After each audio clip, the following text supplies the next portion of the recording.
The week is sliding by. Have you called yet? Have you made your call? Have you reached out to Free Speech TV or gone online to freespeech.org and made your contribution?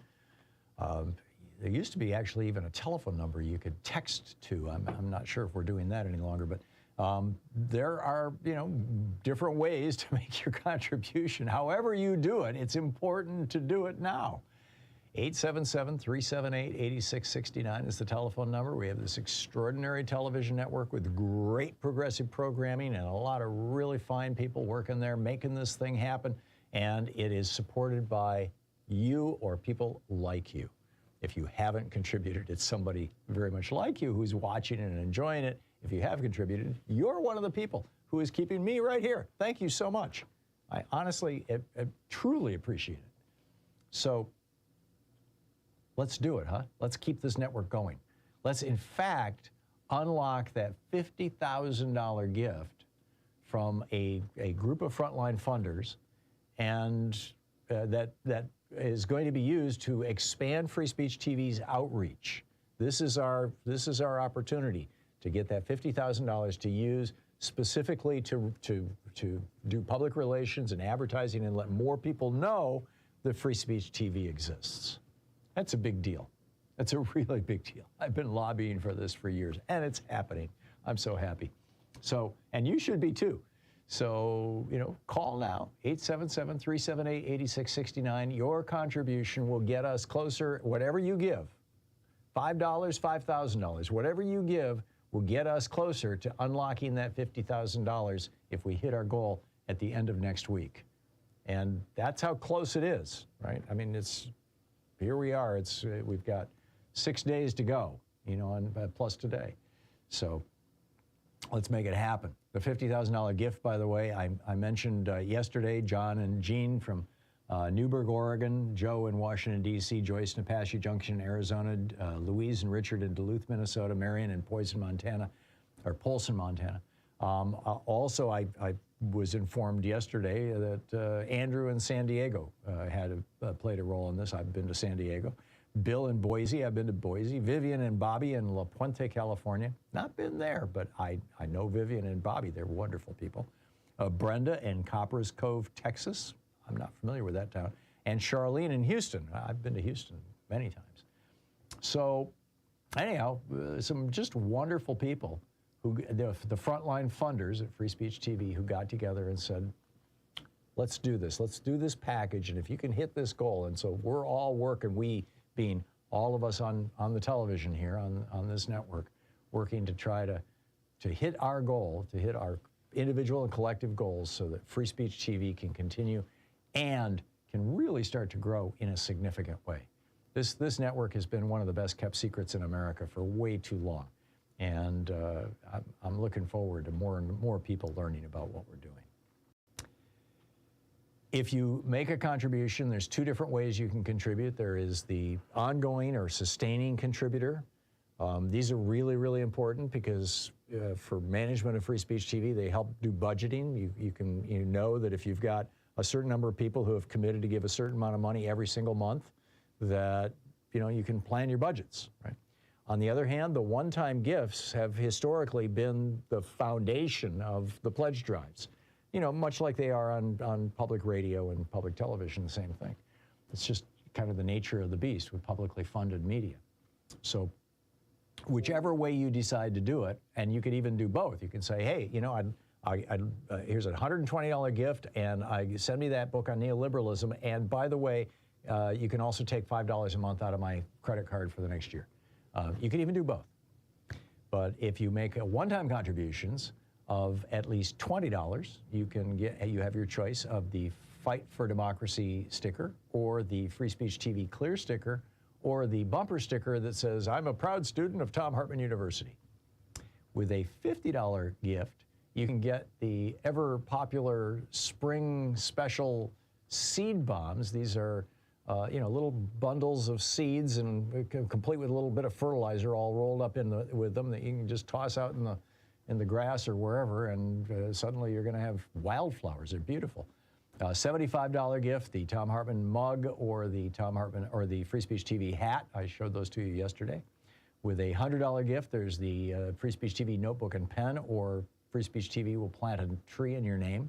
With a $120 gift, there's my newest book, my most recent book, The Hidden History of Neoliberalism, How Reaganism Gutted America. Great for debating your weird Uncle Ralph at the dinner table. A $240 gift and $1,000 gift. $240 is our online meet and greet. $1,000 come to town.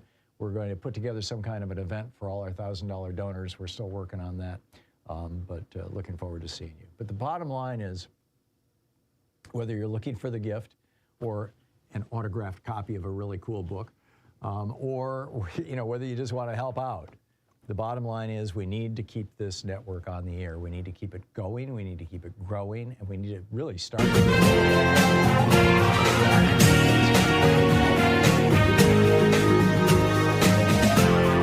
This is the Thom Hartmann Program. Hey, happy Book Smugglers Day. Go librarians, right? Okay, we've got a lot coming up today on the program. Why Republicans are frightened of a guy called Tucker Carlson, and why that fear could cause World War III.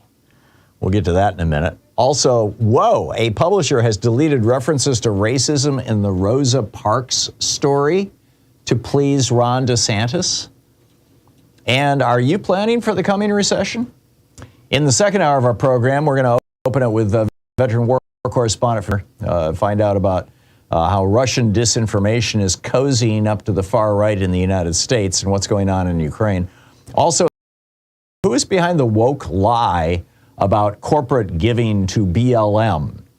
Are they lying just because they think the ends justify the means? We'll talk about that in the second hour. Also in the second hour, LGBTQ plus people in Alaska are no longer protected against hate or discrimination like they were last year. When nobody was looking, the Attorney General deleted these protections.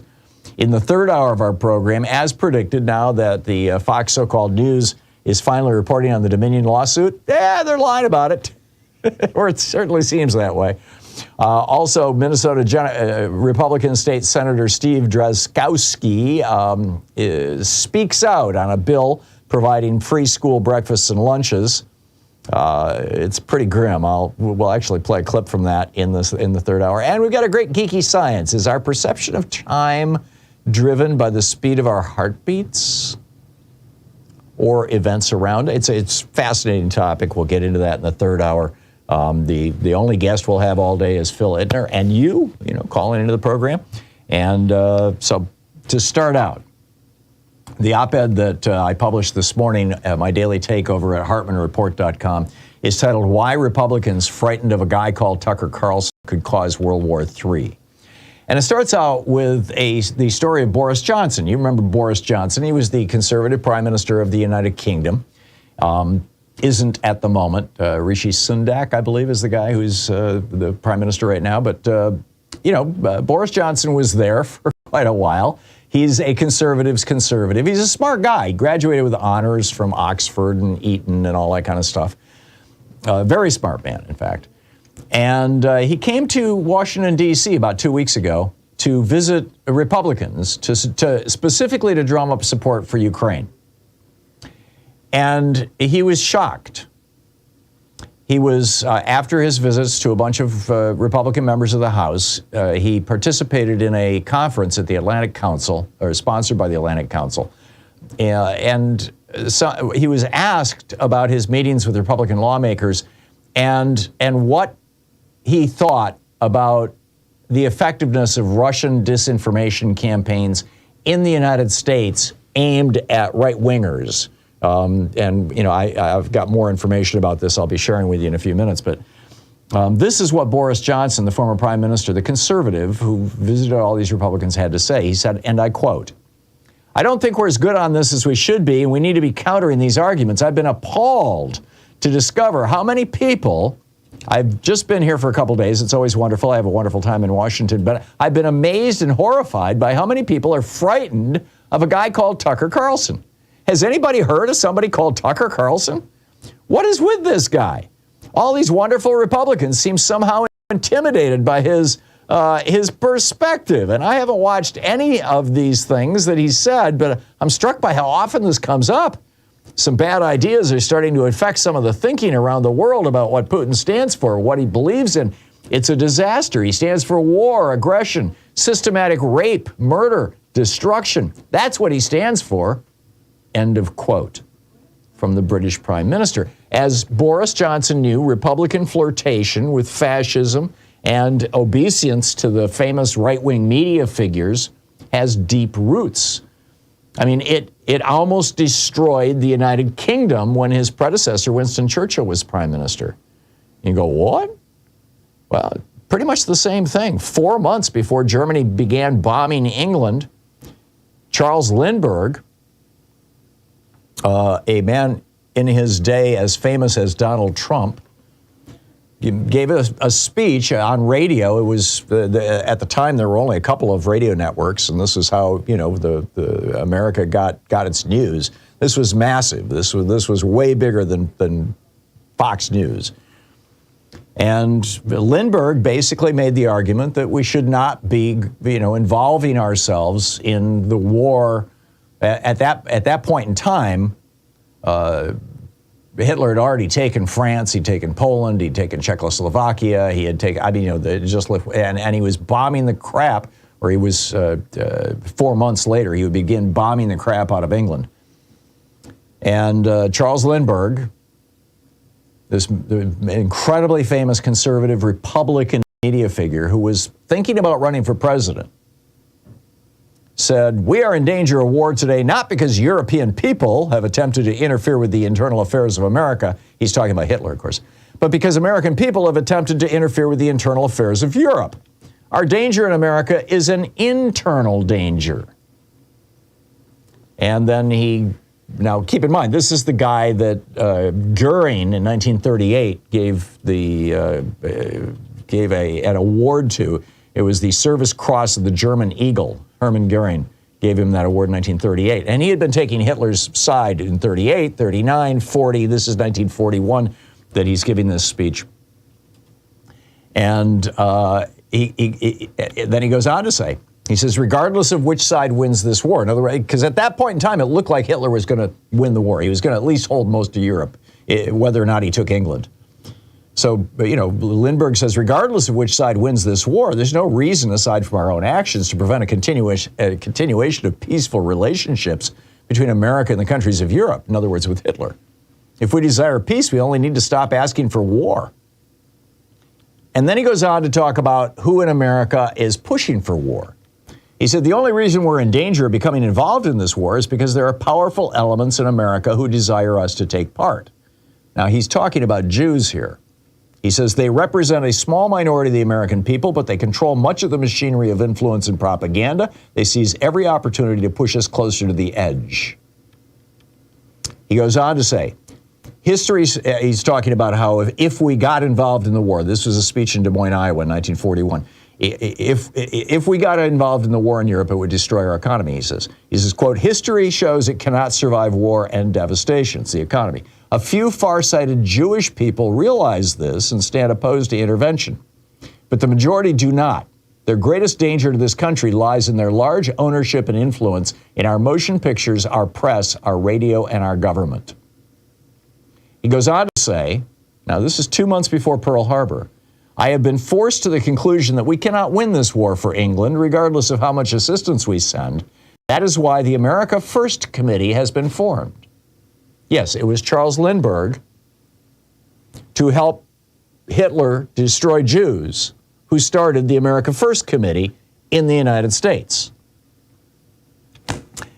So many Republicans had at that point taken the floor of the House of Representatives giving speeches on behalf of Hitler. I saw the book, here it is right here, that this book my father gave me back 50 years ago, The Illustrious Dunderheads by Rex Stout. It's full of all these quotes from all these Republican politicians saying, we can get along with Hitler. We can do business with this guy. Come on, he's a businessman. We don't have to worry about this.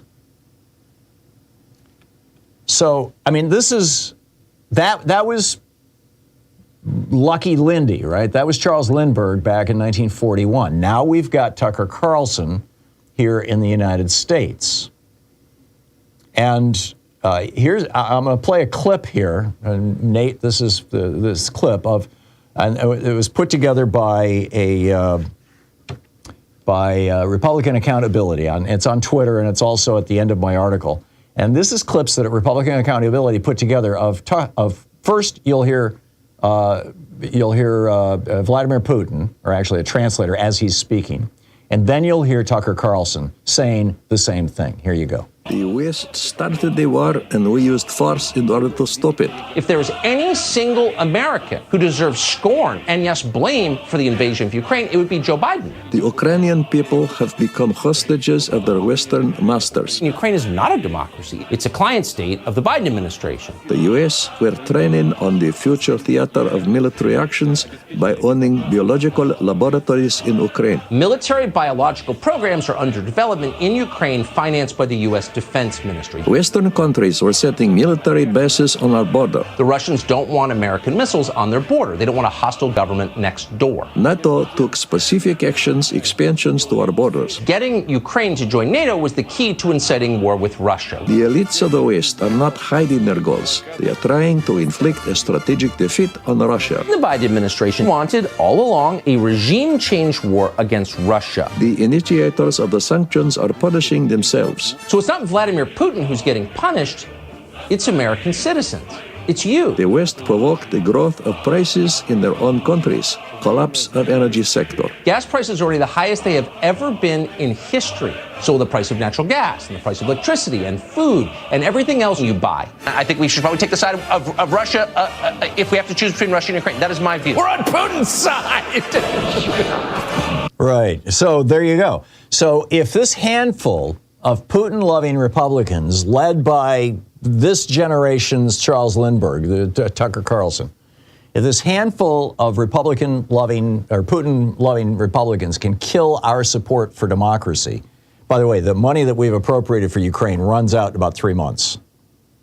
And Kevin McCarthy is going to have to, and as said, I'm not going to give a blank check, right?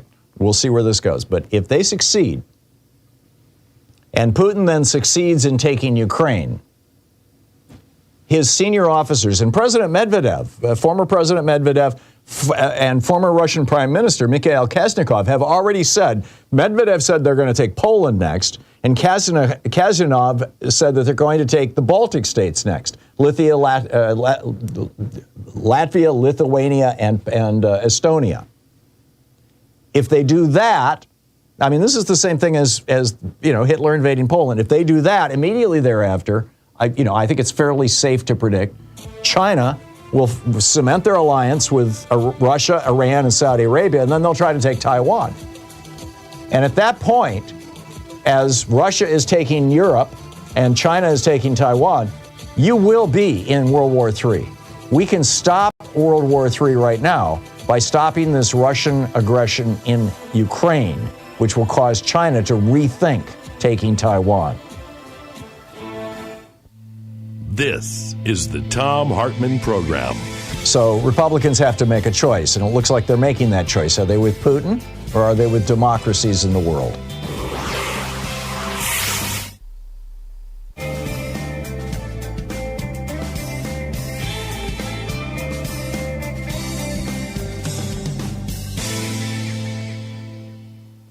And welcome back. Richard in Kenmore, Washington. Hey, Richard, what's on your mind today? Well, it's a combination of things, actually. I've heard you mention a number of times that you're an entrepreneur.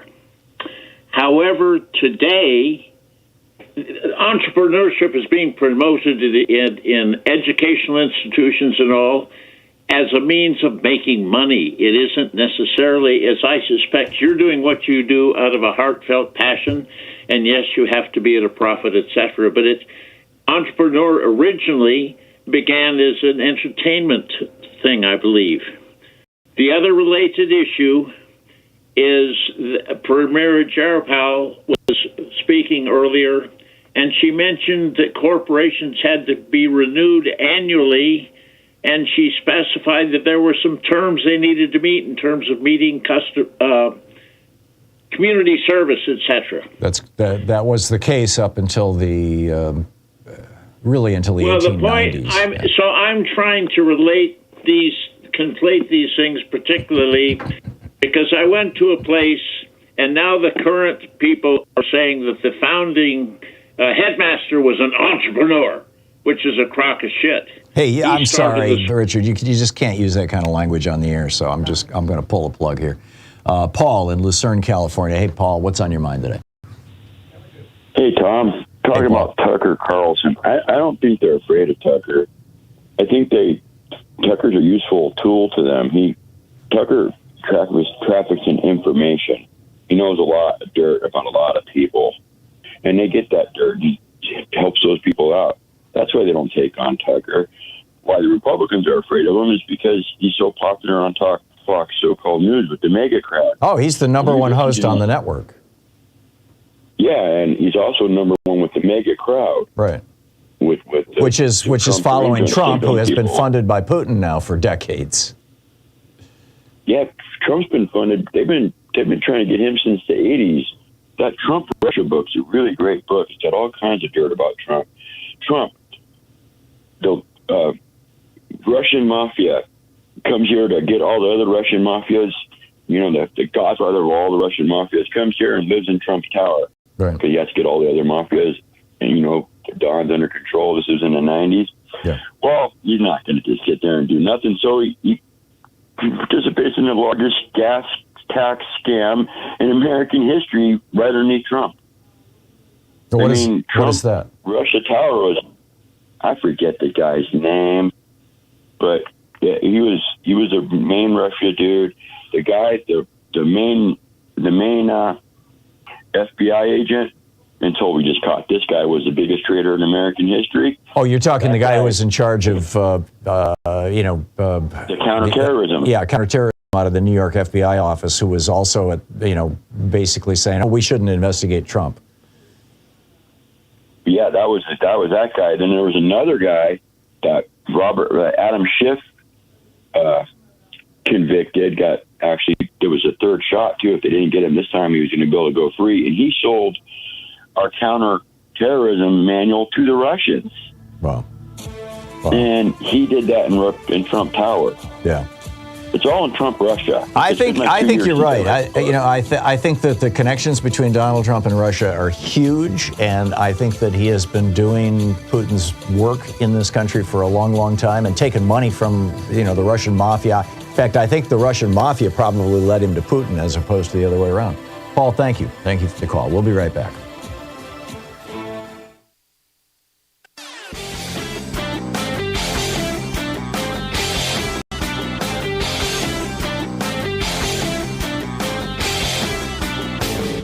Change starts with you. You can be calling your Democratic or Republican representatives to let them know what you think by calling 202-224-3121. It's the Capitol switchboard. It'll get you right through to them.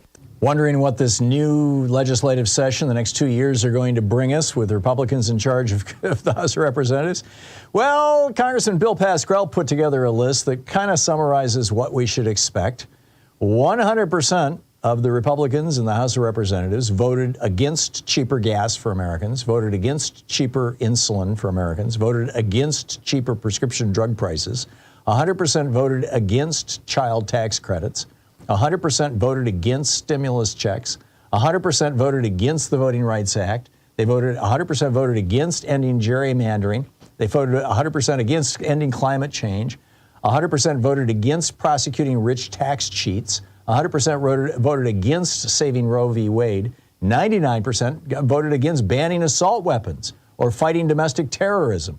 The list goes on. I've got an entire video all about the entire list over at thomhartmann.com. Check it out.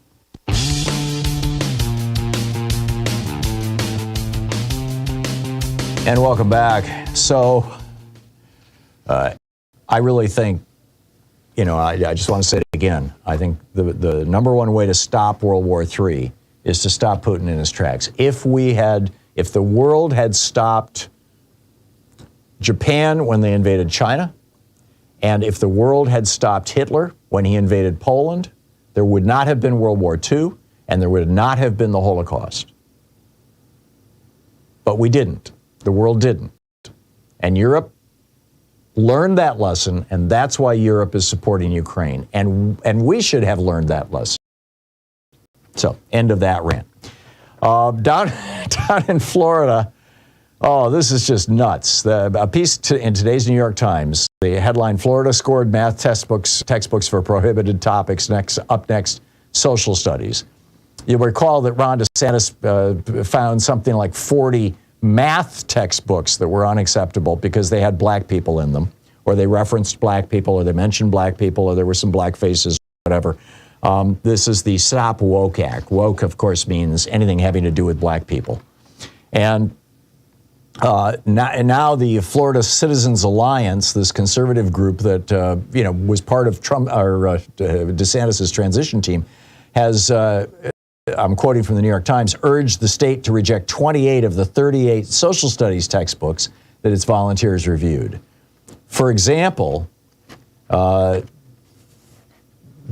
of their objections, the group complained that a McGraw-Hill fifth grade textbook, for example, mentioned slavery 189 times within just a few chapters. Might have been the chapter on slavery. Another objection, an eighth grade book gave outside attention to the negative side of the treatment of Native Americans while failing to give a fuller account of Native American acts of violence, such as the Jamestown Massacre of 1622.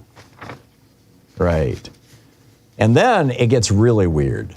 This publisher had to submit 3 different versions of a textbook about the civil rights movement about Rosa Parks. In the first one, it says, in 1955, Rosa Parks broke the law in her city. The law said African Americans had to give up their seats on the bus if a white person wanted to sit down. She would not give up the seat. The police came and took her to jail. In the second version, they say because of the color of her skin.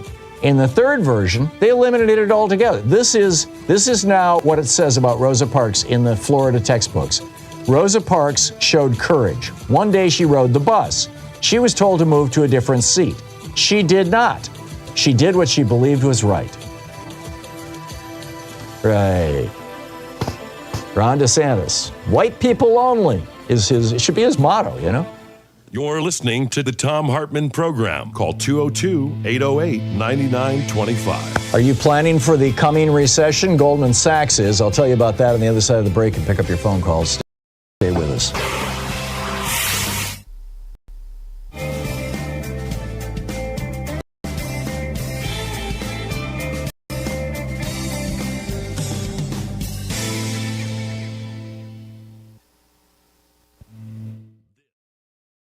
The week is sliding by. Have you called yet? Have you made your call? Have you reached out to Free Speech TV or gone online to freespeech.org and made your contribution? There used to be actually even a telephone number you could text to. I'm not sure if we're doing that any longer, but there are, different ways to make your contribution. However you do it, it's important to do it now. 877-378-8669 is the telephone number. We have this extraordinary television network with great progressive programming and a lot of really fine people working there making this thing happen. And it is supported by you or people like you. If you haven't contributed, it's somebody very much like you who's watching it and enjoying it. If you have contributed, you're one of the people who is keeping me right here. Thank you so much. I honestly, truly appreciate it. So, let's do it, huh? Let's keep this network going. Let's, in fact, unlock that $50,000 gift from a group of frontline funders, and that is going to be used to expand Free Speech TV's outreach. This is our opportunity to get that $50,000 to use specifically to do public relations and advertising and let more people know that Free Speech TV exists. That's a big deal. That's a really big deal. I've been lobbying for this for years, and it's happening. I'm so happy. So, and you should be too.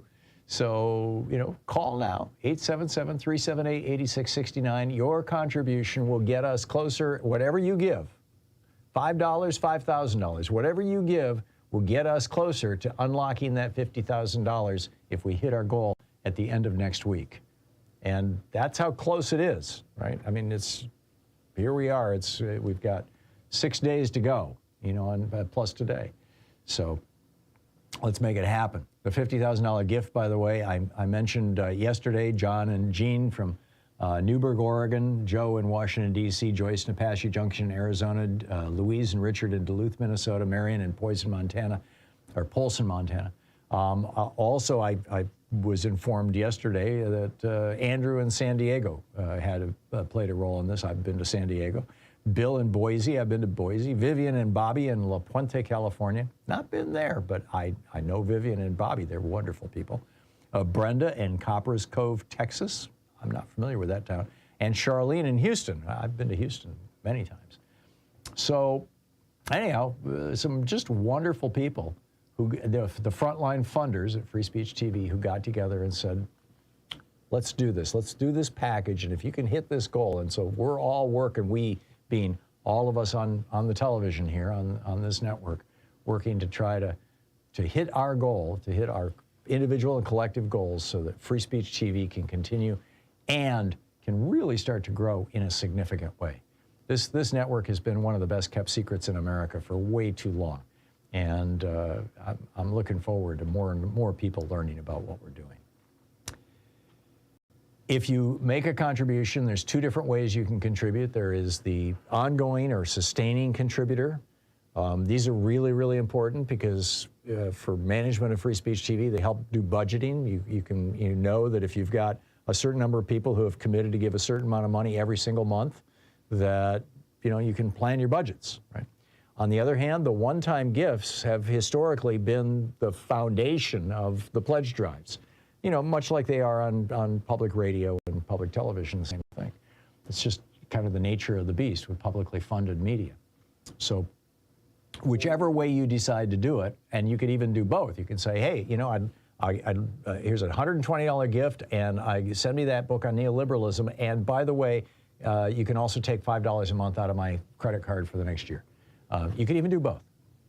But if you make one-time contributions of at least $20, you have your choice of the Fight for Democracy sticker, or the Free Speech TV Clear sticker, or the bumper sticker that says, I'm a proud student of Thom Hartmann University. With a $50 gift, you can get the ever popular spring special seed bombs. These are little bundles of seeds and complete with a little bit of fertilizer all rolled up with them that you can just toss out in the grass or wherever, and suddenly you're going to have wildflowers. They're beautiful. $75 gift, the Thom Hartmann mug, or the Free Speech TV hat. I showed those to you yesterday. With a $100 gift, there's the Free Speech TV notebook and pen, or Free Speech TV will plant a tree in your name. With a $120 gift, there's my newest book, my most recent book, The Hidden History of Neoliberalism, How Reaganism Gutted America. Great for debating your weird Uncle Ralph at the dinner table. A $240 gift and $1,000 gift. $240 is our online meet and greet. $1,000 come to town.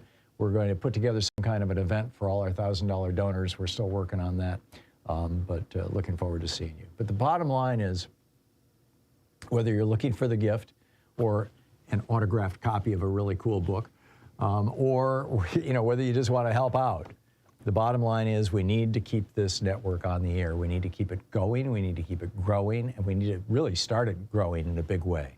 And a lot of you have done some great help in that regard by letting your friends and neighbors know about Free Speech TV.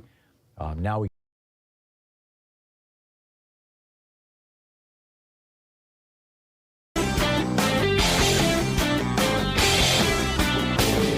share the Thom Hartmann program with your friends. We're available on SiriusXM, Free Speech TV, Pacifica, commercial stations nationwide, YouTube, Twitter, Facebook, on the Thom Hartmann app, and you can even tell your smart speaker to listen to the Thom Hartmann program. Welcome back, 34 minutes past the hour. So Louise caught this morning over on Yahoo Finance. The headline is Goldman boosts U.S. recession odds after slashing GDP forecast, which is kind of two sides of the same coin. The article by Brian Sazi, the executive editor at Yahoo Finance, notes, and I quote, the investment bank's chief economist, Jan Hatzius, said Thursday he now sees a 35% chance, of a U.S. recession in the next 12 months, up from 25% previously. Hazius thinks that while the banking crisis is a concern, it will not trigger a rate cut from the Federal. It will not trigger a rate cut from the Federal Reserve. In turn, a recession may unfold as lending standards are tightened and consumers pull back while becoming more jittery about the economy. So I don't know what to do about this. How do you plan for a recession? Right? I mean, if like, for example, if you're a relatively young person and you're in the stock market, recessions are great opportunities to buy more stock. You don't have to sell what you've got. You just start, every time the market drops another 100 points or 500 points, you buy a little more stock. I mean, you buy as it's going down continuously, and, eventually it'll go back up and you'll make a good profit on that. Rich people love recessions because they've got money to buy stock. And, increasingly middle-class people have, 401ks and things like that, a little bit of money to play with, not millions or billions, but, enough. So that's one thing. But also, this is going to affect a lot of businesses if we slide into a recession. Every time we hit a recession, I've been doing this program for 20 years. We have been through, I think, 3 recessions during that period of time. I'd have to go back and count them on my fingers.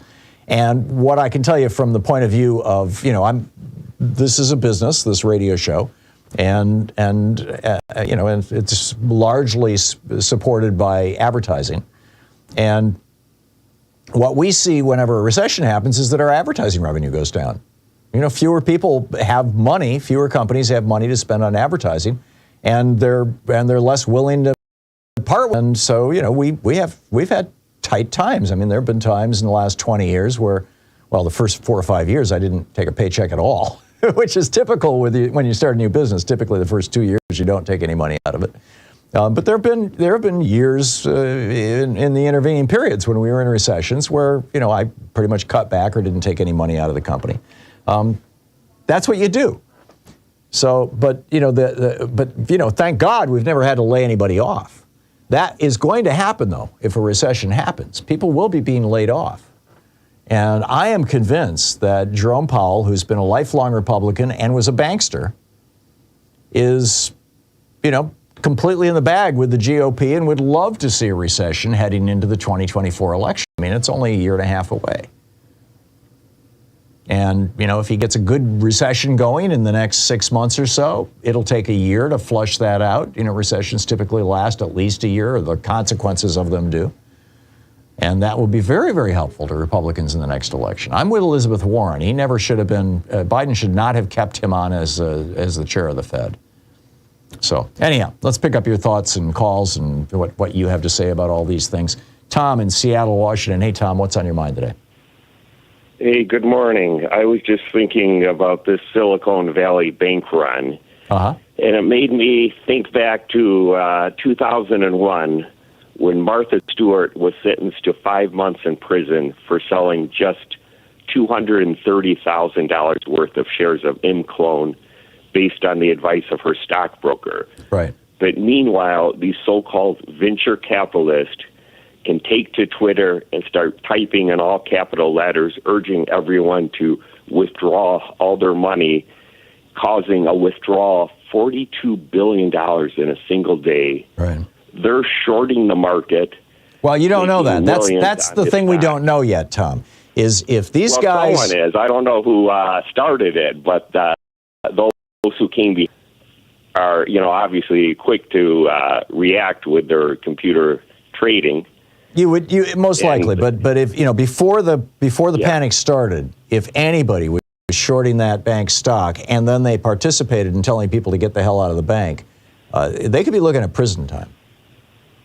If they're prosecuted, but apparently you can go on Twitter and social media. It's different than Martha Stewart at a cocktail party meeting up with her broker telling her to I don't see how or why. I don't either, but these days appear to be different, don't they? Yeah, well, see, Martha Stewart was a Democrat. When Republicans do this kind of thing, very rarely does anything happen. I mean, it's just, sadly, that's very much the case. Tom, I need to move along, but I think your points are well made. Coincidence that it was a West Coast bank, where the Trump administration has been trying to penalize California and Washington and all the progressive states with all their tax laws. So it's interesting that they picked the Silicon Valley Bank to cause a run. Yeah, I agree with you. I do think that there may well be politics behind this, but time will tell. Hopefully there's going to be a good investigation. Hopefully the DOJ is looking into this. Tom, thank you for the call. Katina in Martinsburg, West Virginia. What's on your mind today? Yep. Hey, good morning. So I agree with mostly about 98% of what you say, but every now and then my thoughts kind of veers off. I have so much respect for you. Sometimes I feel disrespectful when my thoughts veer off. It's quite all right to disagree with me. I encourage it. So I understand your take on Russia, China, Taiwan, the whole thing. But I do feel as though there needs to be an extra layer to that explanation. So I'm going to make my point on where I kind of veer off a little bit and end it with, the two parties have one thing that we agree on. We agree that there should be term limits. And I don't understand why the two parties haven't reached out to one another. I don't agree with term limits. Term limits help. Oh, okay. Here's the problem. When new people come into Congress, and we've now seen this in 6 states, the evidence is solid now. It's proven what I'm about to tell you. We're 6 states that have instituted term limits. When new members of Congress come in, they typically hook up with somebody who's been there for more than a decade to learn, where are the bodies buried? Where's the bathroom? How do I get things done? Who can really help me write a bill? How do you make things work around this place? Well, when you have term limits, that institutional memory internal to the institution vanishes. But it gets replaced by another permanent institutional memory, by another group of people who have been around Congress for 10 years, 15 years, 20 years, in some cases 25 or 30 years, and that's the lobbyists. The lobbyist power goes up exponentially when you have term limits. I gotcha. I'll rephrase that. Most of my friends that I know, they agree with term limits.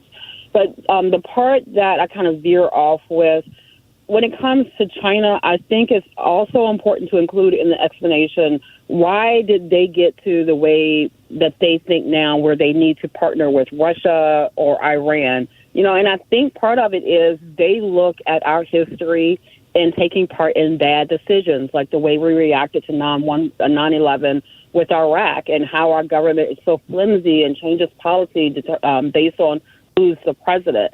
And I think after a while, sometimes people may get tired of that and lose confidence. And when I look at China and I look at their culture, a lot of them are Hindu or participate in Buddhism. They're not, to me, I don't consider that, and I don't do religion, but I don't consider their belief system to be more of the balanced sort. And I'm not going to talk about other religions, but I'll just say than other religions. So I just think it's important to take into consideration. I agree with everything that you said, but it's important to talk about, why maybe China got to that way of thinking about it.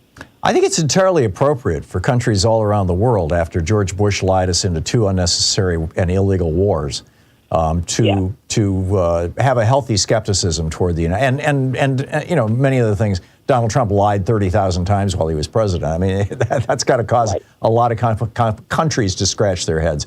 But China has made it fairly clear, and President Xi has made it fairly clear, that he views his competition with the United States, and I'm using the word competition rather than conflict because, I really think it is competition, as really about what is the best form of government.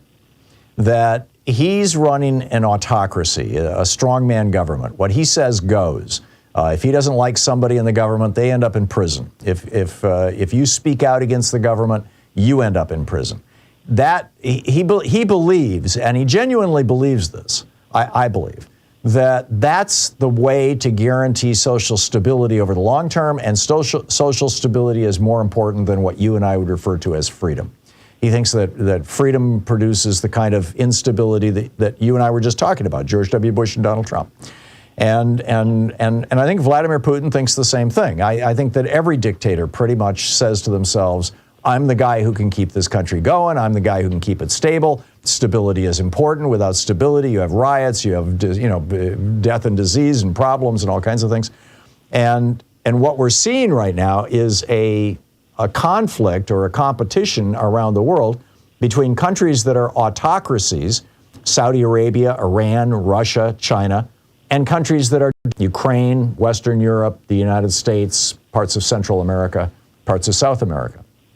And those lines are becoming starker and starker. And Putin is speaking out about them more and more specifically, condemning democracy in the United States and condemning our embrace of racial minorities and gender minorities and things like that. I mean, he did this in his last speech last week on multiple occasions, actually. It was a shout out to the right wing. There's a whole piece in the New York Times about this today, about how Putin is, in fact, I'm going to talk about it in the third hour, how Putin is using America's right to advance his interests.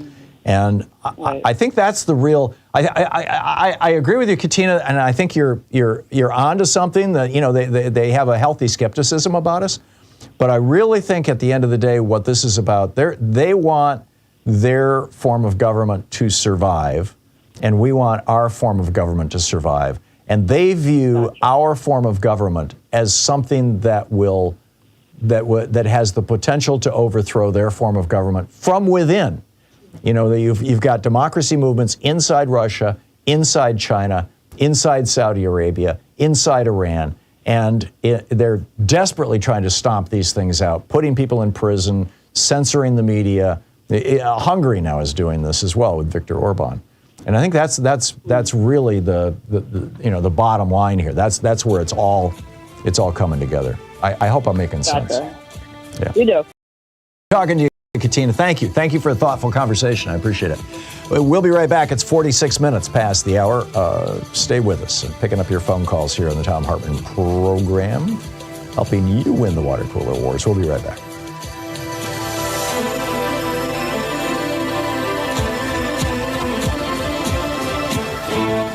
You're listening to Thom Hartmann. Visit thomhartmann.com for audio and video archives. Taking back the mainstream media 3 hours a day, 5 days a week, right here. We'll be right back.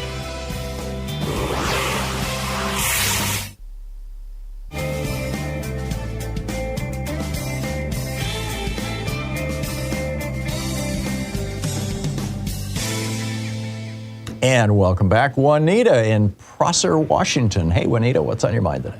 Okay, this goes back to what you're talking about in your first part. I just want to let people know, Lithuania, a little bitty country, raised 14 million euros for surveillance radar for the Ukraine. Now, this is a little bitty country, and there was a campaign, and it went to Lithuanian Americans, Lithuanians all over the world. They raised that much money, so they are contributing to it.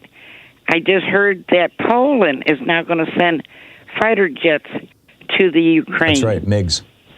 MiGs, right. Okay. My point is, we are repeating history again. My mother fled in Lithuania in 1938, sent over here by her mother to the United States at the age of 14. Wow. She left just before Hitler invaded Poland. Had we had NATO or something like that, I doubt that Hitler, Stalin, and Mussolini would have been able to march across Europe and other parts of the country. I agree. That's why NATO's there. And that's why it's so important that we stop Russia at Ukraine, because, as I said, Dmitry Medvedev, who was playing musical chairs with Putin for the last 20 years, has already said next up is Poland. And the former prime minister of Russia for the first 4 years of the Putin administration has said that next up is Lithuania, Latvia, and Estonia. And so they will be rolling tanks into Riga and into Vilnius and into Tallinn, the place where your grandmother's from or your mother. Okay, now they said everybody condemned Biden for going to Ukraine. What's not known is he stopped in the Baltic states and had a meeting with the what they call the B9. These are the Baltic states and the people there. Right. The president of Lithuania thanked Biden personally for supporting what's going on. Yep. People say, well, Biden's a laughingstock. No, he's not. These presidents and these people are glad the United States is standing strong. Oh, and as far as China's concerned, history, Japan started over in Europe. I mean, in the Middle Asia over there, and we had Hitler. It divided the country. We were fighting a war in two fronts. That's right. We are now sending some nuclear subs to Australia because they're kind of worried. Yep. And we're not. And everybody yells about our education. One of the biggest things is we are not teaching history to our kids. They don't know. I talk to people, they haven't a clue what I'm talking about. They don't understand history. Yeah. And I get so tired of people whining about the price of gas. No one is talking about the rationing during World War, where people got 5 gallons of gas a week. Yep. And they put up with it. Well, everybody's went, well, the price of gas. They don't even have a clue what a world war is. Yeah. They look at Nam, they look at Korea. Those were wars, but they were not a world war. Right, and we don't want one, and we're going to get one if Putin takes Ukraine. Then immediately China's going to say, "Oh, this works. We'll take Taiwan," and then boom, it's off to the races. Juanita, thank you. Thank you so much for the historical perspective and the personal insights. I appreciate the call. We'll be right back. It's 9 minutes before the hour.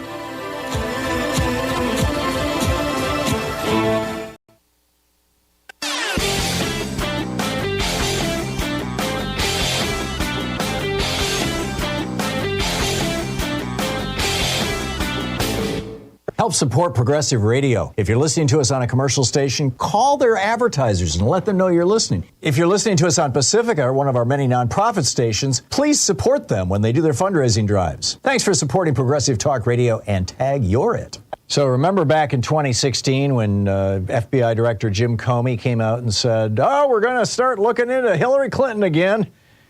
With a press conference, no less. It immediately shaved 3 points off her approval ratings nationwide, and most pollsters will tell you that probably cost her the election. The FBI taking basically Trump's side. At the same time, they had all kinds of information about Donald Trump, about Paul Manafort running Trump's campaign. He was a Russian agent. Clearly, I mean, he'd taken $14 million from Oleg Deripaska. He had helped overthrow the government in Ukraine. And then he was running Trump's campaign for free. I mean, that was just the tip of the iceberg. But none of that got mentioned by Jim Comey. None of that. In fact, the FBI was quietly telling the New York Times, there's nothing here to worry about. Well, now the Washington Post has got an amazing news story out. I've got a whole video about it over on our website at thomhartmann.com. Check it out.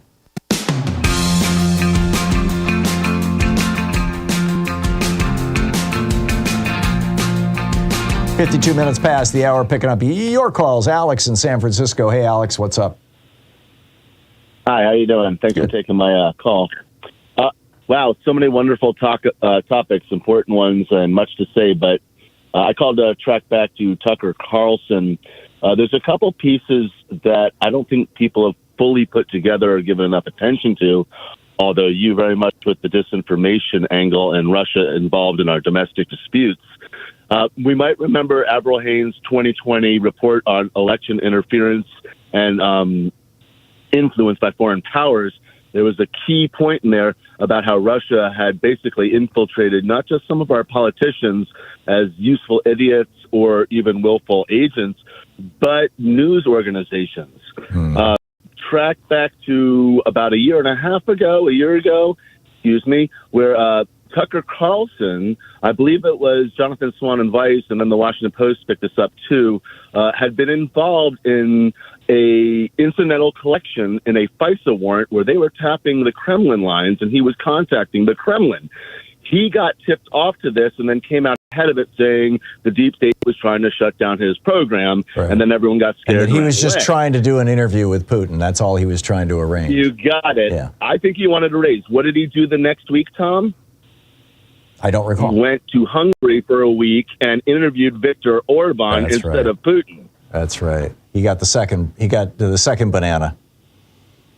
I would like to point out one other thing that's kind of on this tip. Mm-hmm. You had been talking about Medvedev, the placeholder for Putin, so he could break up his terms before getting rid of them and coming back as permanent dictator. Right. The 2011 stretch of the Orange Revolution, Hillary Clinton was Secretary of State, and he had accused, rightfully or wrongfully, this is not besides the point, that Hillary Clinton and our CIA had been using social media in Russia to create internal divisions and protests in Red Square against him coming back to power, running for president. Right. And we were causing violence at the Kremlin in the middle of an election to influence it. Right. This was also part of the whole Victoria Nuland hysteria on their part. But interesting. In any event, boy, if that isn't exactly what happened with Cambridge Analytica and our 2016 election, hello, social and 1-6. Putin and the disinformation campaign, they're a gas station with an internet connection, and they are deep inside our social divisions. Just read Avril Haines' 2020 report on the influence and interference, and you can see the Black Lives Matter divisions, 1-6, all of it, the disinformation campaign through social media. We have no idea how much he is ripping us apart with just a dial-up line. I absolutely agree with you, Alex. Alex, thank you. Thank you. Very well said. Very tight and concise. I appreciate it. Woody in Boulder City, Nevada. Hey, Woody, what's on your mind today? Hey, good morning. I wish we had an hour. First of all, I think wokeism is the new McCarthyism. I'll leave it at that. Agreed. Secondly, I think Tucker Carlson should be arrested for sedition. And then I want to get into Democratic strategies. We need to take the gloves off. When DeSantis talks about banning certain books, they should show a video of the Nazis throwing the books in the fire in the 30s. Yep. When they talk about the rights of lesbians, what is LBQ? Yeah. I can't remember what the term is. They should show the pink star that the homosexuals had to wear in Auschwitz. Yep. We've got to get down in the mud with them. I'm sorry, but that's my personal opinion. Yeah, and I don't think that's the mud, by the way. I think that's history. I mean, it's just history. Okay, I agree with you. Yeah, and also quickly, I got in trouble in history class. I'm 76 years old. I got in trouble in history class when I was in high school because they were talking about American history, and I said, "Hey, how come out when the cavalry wins, it's a victory, and when the Indians wins, it's a massacre?" We never figured that one out yet, but yeah, there you go. Well, that shades of the textbooks in Florida again. It's the same thing. Woody, thank you for the call. Thank you very much. Spot on. We'll be right back. Phil Ittner is going to be with us. Stick around. You're listening to Thom Hartmann.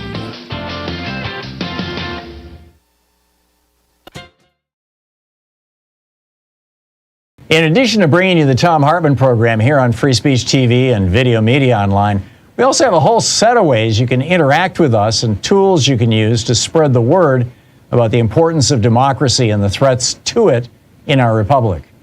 First, there's your daily homework. Sue Nethercutt puts together a daily email newsletter that has a link to every story I discuss on the air, so you can find my sources and you can share them with your friends. It's free and you can sign up at thomhartmann.com. Second, I publish my daily take every day over at the hartmannreport.com website. That's also free if you want the daily 5 days a week rant in your inbox. No ads either. Third, we have the podcasts. There's the free 1-hour version of our daily show that's advertising supported. You can find that wherever you get your podcasts normally. And then there's also the podcast of the entire 3-hour show with no advertisements, and that's available by subscription over at thomhartmann.com. So check them all out at thomhartmann.com and hartmannreport.com.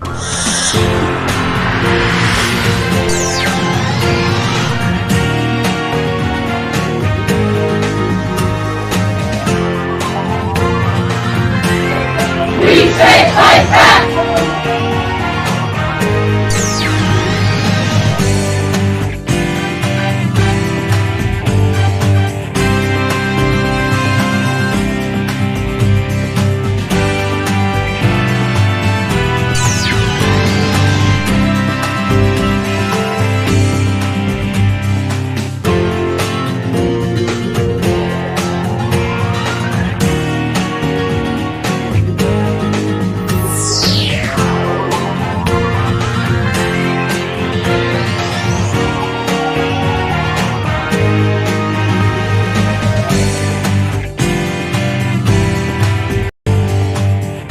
week is sliding by. Have you called yet? Have you made your call? Have you reached out to Free Speech TV or gone online to freespeech.org and made your contribution?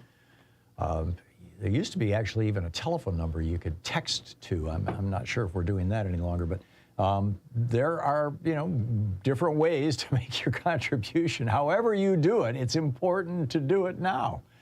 877-378-8669 is the telephone number. We have this extraordinary television network with great progressive programming and a lot of really fine people working there making this thing happen. And it is supported by you or people like you.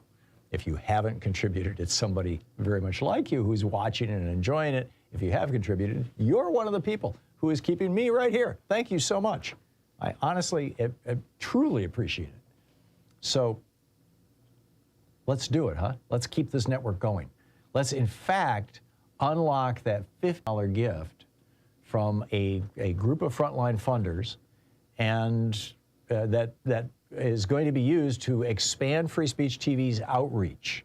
This is our opportunity to get that $50,000 to use specifically to do public relations and advertising and let more people know that Free Speech TV exists. That's a big deal. That's a really big deal. I've been lobbying for this for years, and it's happening.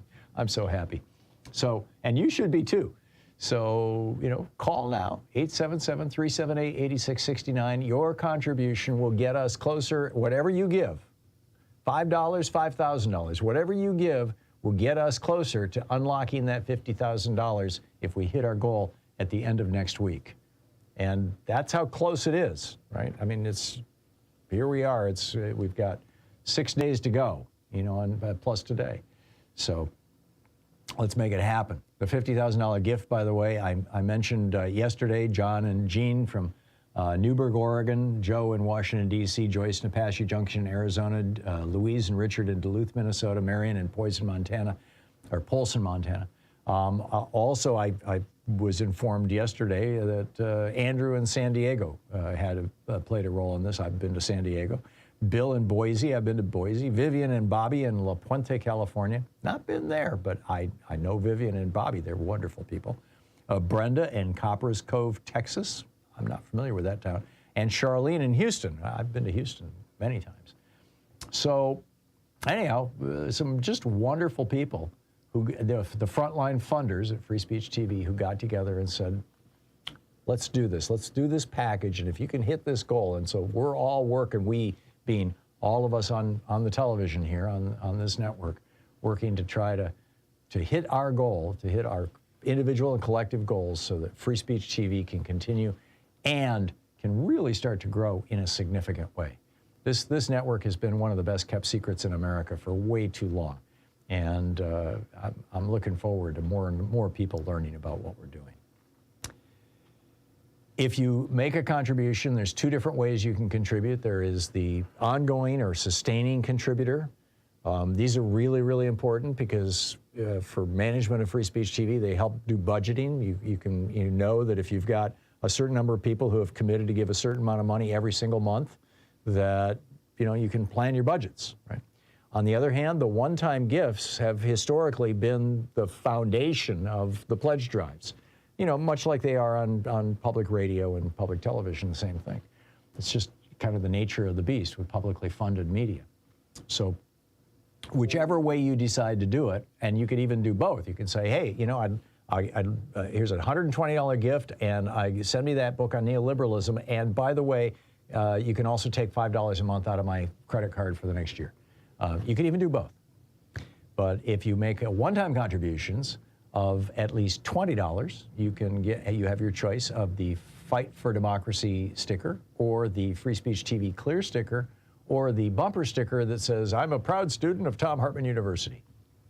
With a $50 gift, you can get the ever popular spring special seed bombs. These are little bundles of seeds and complete with a little bit of fertilizer all rolled up with them that you can just toss out in the grass or wherever, and suddenly you're going to have wildflowers. They're beautiful.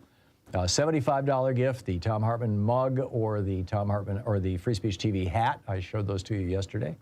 With a $100 gift, there's the Free Speech TV notebook and pen, or Free Speech TV will plant a tree in your name.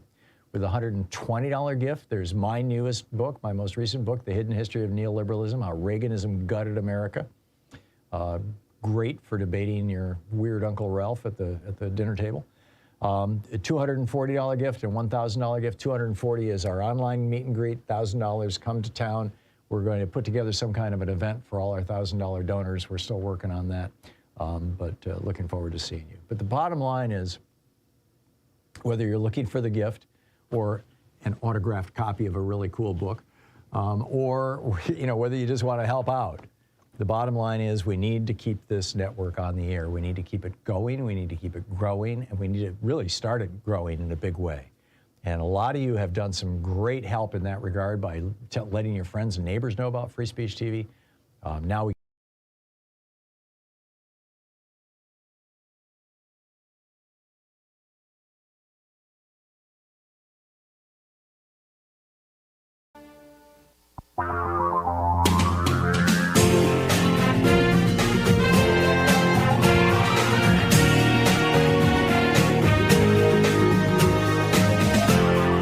This is the Thom Hartmann Program. Welcome back to the second hour of our program. On the line with us, Phil Ittner, a veteran war correspondent, an American war correspondent who is currently residing in Kiev, Ukraine, and reporting for us and other media sources on the war there. He also has a video blog over on YouTube. His name is spelled Philip with one L and one P, Philip, and Ittner, Ittner. So if you plug that in over on YouTube, you will find his video blog, and you can follow him. It's also his Twitter handle is Philip Ittner. Phil, welcome back to the program. How are you? I'm fine, Tom. I'm back in the capital, so we've had a bad turn of weather, but generally just fine. Good. I'm curious. There's been some reporting in the United States about how successful Putin has been getting Republican politicians to embrace him since he started trash talking trans people and gay people and talking about Christianity and how he's the man that God loves and he loves Jesus and all this kind of stuff.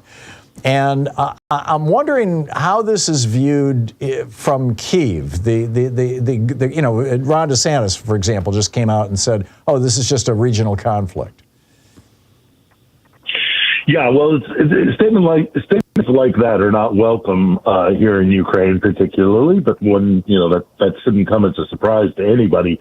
But you're absolutely right. There is a certain aspect of what Putin and his like-minded colleagues in Russia put forward with their version of Christian nationalism that resonates with some folks in the States.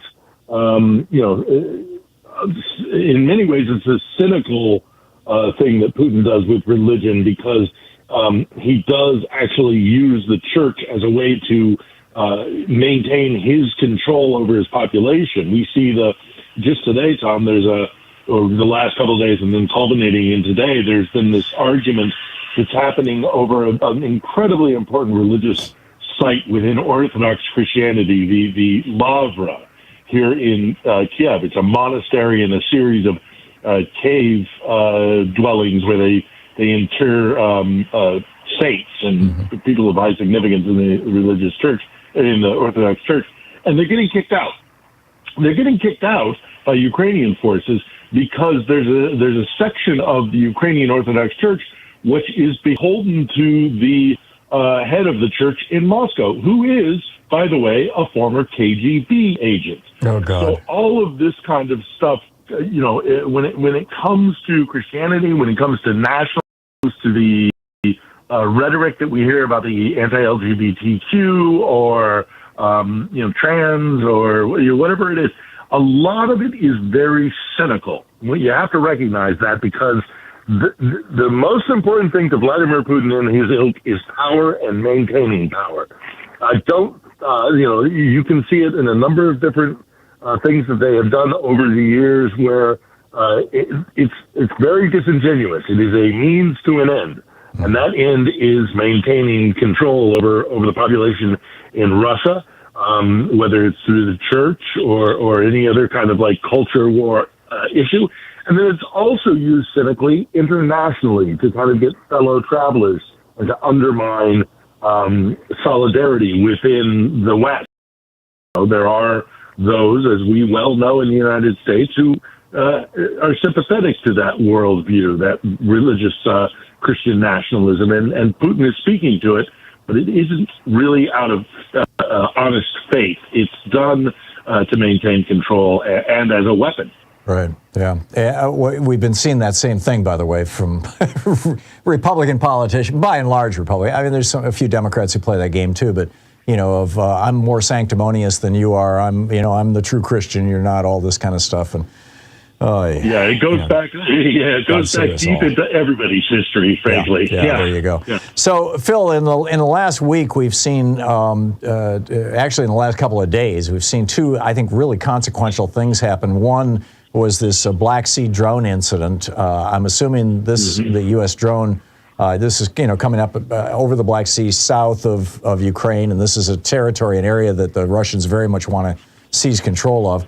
And then also Poland has just announced that they're going to send 5 or 6 MiG fighters to Ukraine, which seems like it could be a big deal. But I don't know. You're the war correspondent. You want to tell us your thoughts on these two events? Well, sending fighter jets is a pretty significant step, and the Poles have been very forward in their decisions to supply Ukraine with weaponry. But this is a big deal, sending fighter jets, because oddly enough, the Russians do not have air superiority. That's something when NATO forces, American forces, go into a war. The very first thing you do is take control of the skies, because once you have dominance over the skies, you really can affect things on the ground. And for one reason or another, the Russians have not been able, even now over a year into this conflict, to maintain air superiority. Oddly enough, when I was driving back from Kharkiv on this trip that I took out into the Donbass, I saw a Ukrainian fixed-wing fighter jet flying openly in the air. And that's just... it's unthinkable to a NATO commander that would be allowed. So for Poland to be sending more fighter jets right as it is expected that there will be some sort of Ukrainian offensive, that's a big thing, and they're crossing a threshold. We'll have to see whether or not other NATO member states follow suit.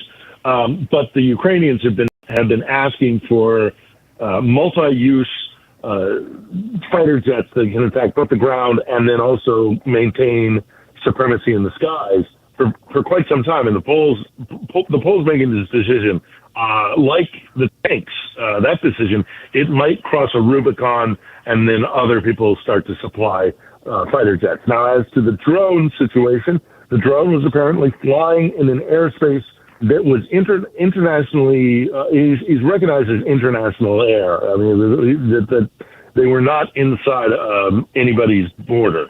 But the Russians claim that they have a zone around Crimea that they claim is restricted because of their ongoing quote-unquote special operations. Nobody else recognizes that. Right. So, it's this thing of, well, just because you say you have dominance in that area doesn't necessarily mean it's true. But this kind of stuff happens so often. To me, it's not exactly a momentous occasion, because we've all heard of stories of submarines, Russian submarines and Western submarines, kind of tailing one another through the waters, and oftentimes they'll collide. Some suspect that's what caused the downing of the Kursk back in Putin's early days of his presidency. Right. But the fact that these Russian aircraft clearly were harassing the drone. Now, you could say harassing. I mean, they were buzzing this thing. They weren't just playing around. They were coming very close to the thing. Had it been a manned aircraft, obviously none of this would have happened.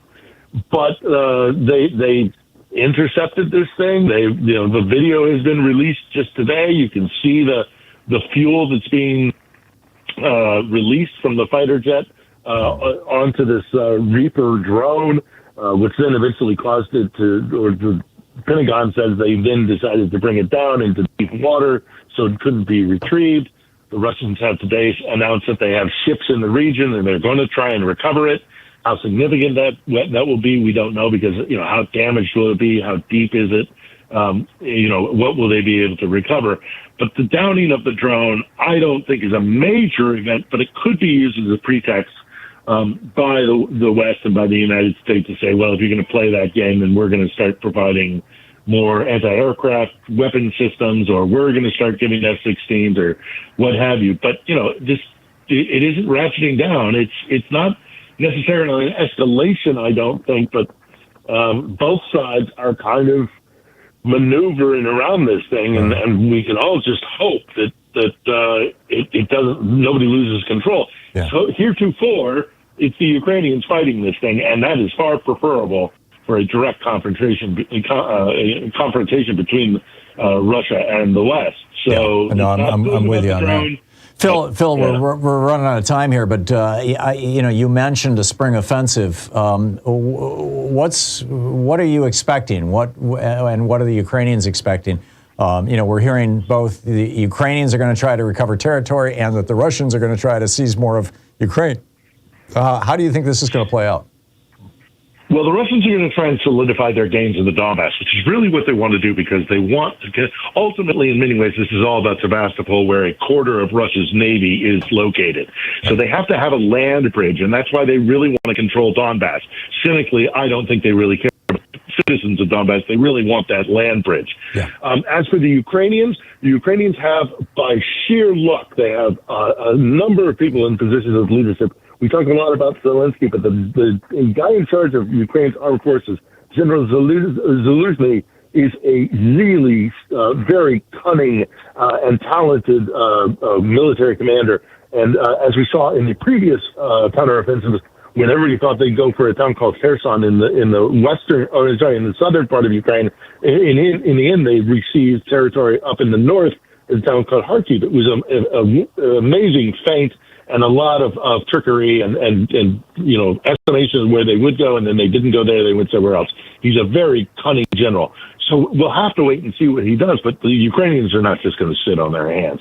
I expect that in about a month's time, give or take, and I wouldn't want to put money on it, but there will be a counteroffensive by the Ukrainians, and we'll see what happens. Yeah, there you go.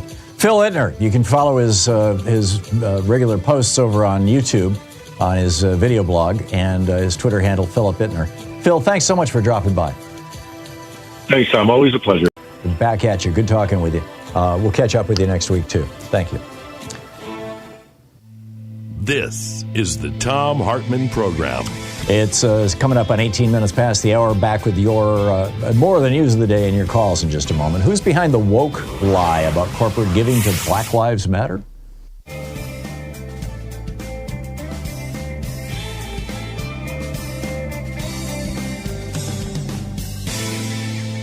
And welcome back. Paul, watching us on Free Speech TV in Benton, Pennsylvania. Hey, Paul, what's on your mind today? Yeah, hey, Tom. I think the Republicans finally got this recession thing timed right. It backfired, in 2007 when Bush was still in office, and it fell back on him.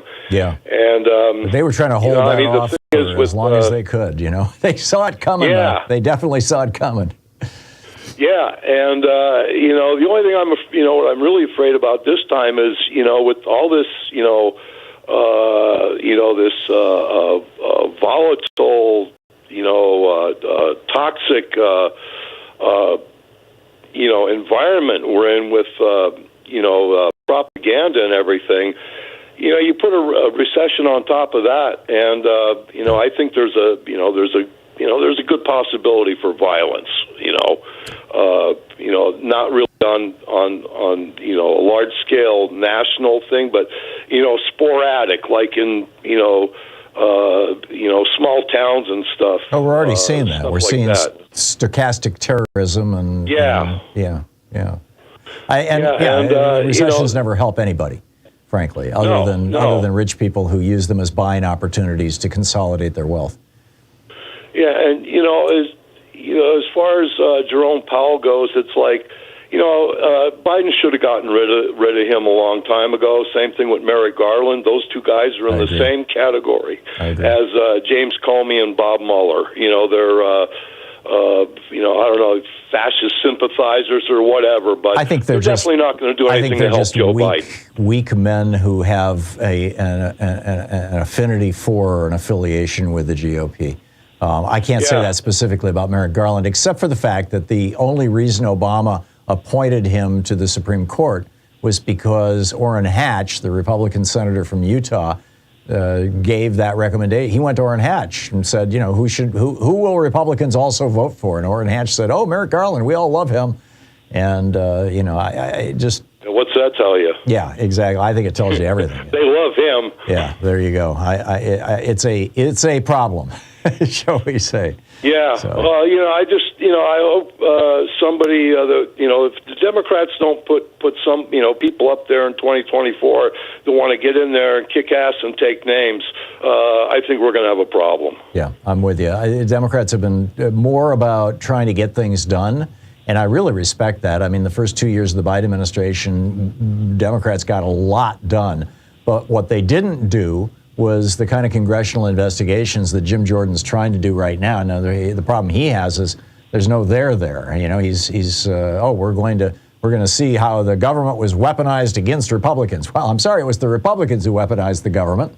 That was Bill Barr, going after Democrats and sending police to federal police, Customs and Borders officials here to Portland without any identifying name badges or insignia or anything, armed, kidnapping civilians off the streets in broad daylight. I mean, stuff that you just this is out of Pinochet's Chile. This is out of Spain, 1950. This is not the way that you're supposed to run a democracy. But anyway, Paul, I thank you for the call. Spot on. I agree with you. It's 21 minutes past the hour. We'll be back with more of the news of the day and your calls. Stay with us.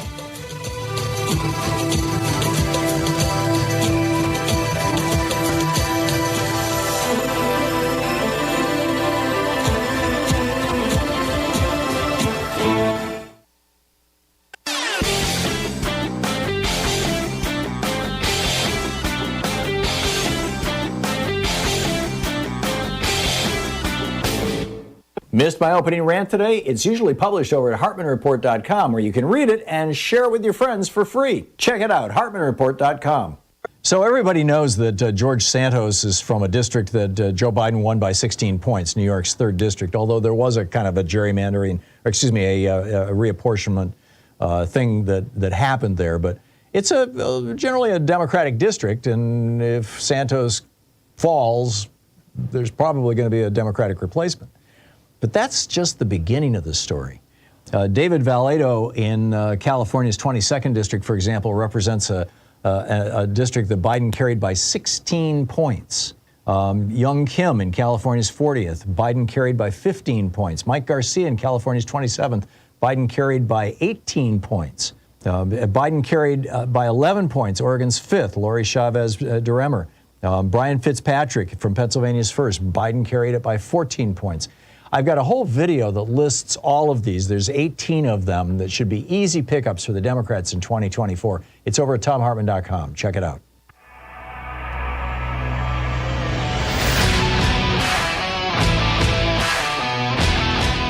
We're back. So there is this meme floating around the right wing, and not just floating around. I mean, they are pounding it, that number one, Silicon Valley Bank, they went down because they were woke. Well, what does woke mean? Woke, when Republicans use the word woke, what they mean is tolerant of or embracing the needs of black people and gender minorities. And secondarily, Hispanics and Asians and Native Americans, other racial and gender minorities, essentially. That's what they mean. And it's fairly obvious. So, and Black Lives Matter has become a slur for them, like the word communist or something. So, night before last on Fox News, first it was Jesse Waters. He came out and he said, Silicon Valley Bank donated $74 million to Black Lives Matter. The actual amount that Silicon Valley Bank donated to Black Lives Matter, actual amount, was zero. Then later in the evening, Tucker Carlson came on. Silicon Valley Bank, brace yourself, spent more than $73 million in donations to BLM and related organizations. No, it's a lie. And then yesterday morning on Fox and Friends, Ainsley Earhart says Silicon Valley Bank donated more than $73 million to Black Lives Matter. There are many more examples. These are all lies. Just, straight up lies. So over at Talking Points Memo, Josh Marshall decides, where the hell did these numbers come from? And it turns out that this came from a database that, my reference for this is talkingpointsmemo.com, and the headline is a quick look at the lying Trumpist liars behind that database on corporate giving to BLM. This was a database produced by posted earlier this week by the Center for the American Way of Life, a project of the Claremont Institute. This is a right-wing think tank. And they're claiming that corporations donated $73,450,000 to BLM. So he starts looking through them. It was just a whole bunch of corporations that they're making allegations about. For example, 3M Company. They say 3M gave $50 million to BLM. Well, actually, they pledged $50 million over a 5-year period as part of their charitable giving to STEM learning, science, technology, I forget what the E stands for, engineering and math, I think it is. In black communities. $6 million went to the United Negro College Fund for work in St. Paul, Minnesota. That's not BLM, but it does involve black people. Next up was Chevron. Chevron pledged $15 million to BLM. Well, actually, $7 million went to historically black colleges and universities, $1 million to the Executive Leadership Council, $5 million in grants to 3 foundations supporting K-12 education in inner cities, $2 million to the United Negro College Fund, $1.6 million to Thurgood Marshall College Fund, and $1 million to the Smithsonian Museum's National Museum of African American History. No BLM there, but it's a lot of black people. Then they said Boeing, they gave $15 million to BLM. Well, they gave that money to the Seattle Children's Hospital, which serves black people as well, United Negro College Fund, Chicago Urban League, DC College Edge Access Program, and the Forum to Advance Minorities in Engineering. It goes on and on. It's just a simple lie. I mean, it's not simple, but it's just a lie. It's just breathtaking how these lies fly around the right. You're listening to the Thom Hartmann Program. Call 202-808-9925. And why would they lie about how terrible it is that corporations are giving money to black people to begin with? Well, I think because they're racists.